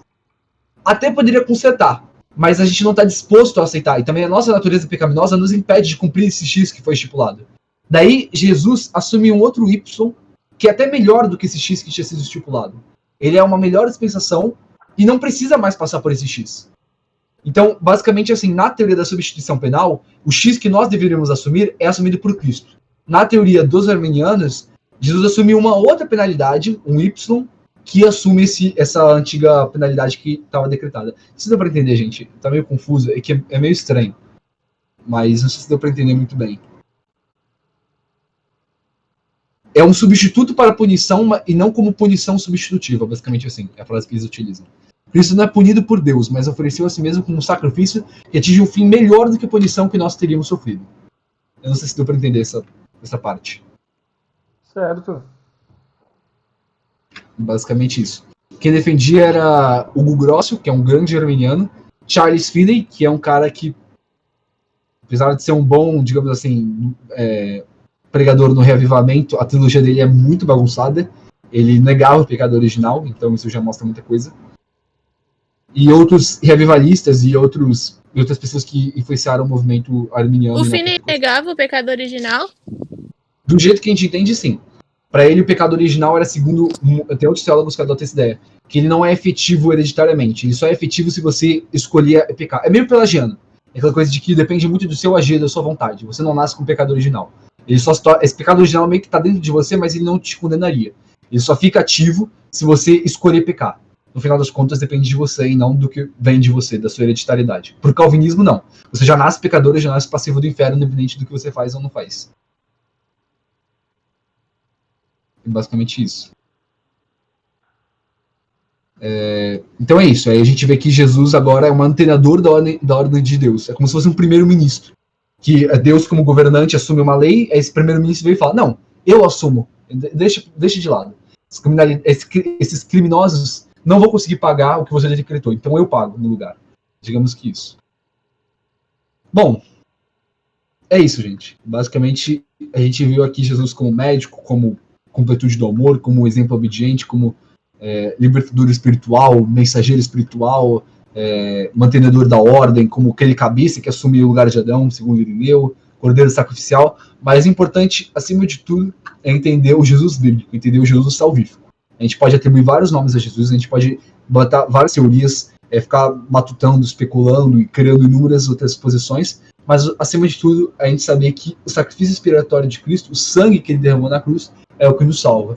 E esse sangue nos salva justamente das transgressões que nós carregamos desde Adão, nós sempre carregaremos. Pelo menos esse é o ponto principal, o ponto primordial que eu diria da expiação e a doutrina inabdicável do sacrifício de Cristo e do Evangelho. Resumidamente seria isso. Beleza, perfeito. Pode parar de gravar agora. A não ser que alguém queira agregar mais alguma coisa na gravação, mas acho que... Beleza, eu vou finalizar já então. completou bastante. Beleza, pode finalizar.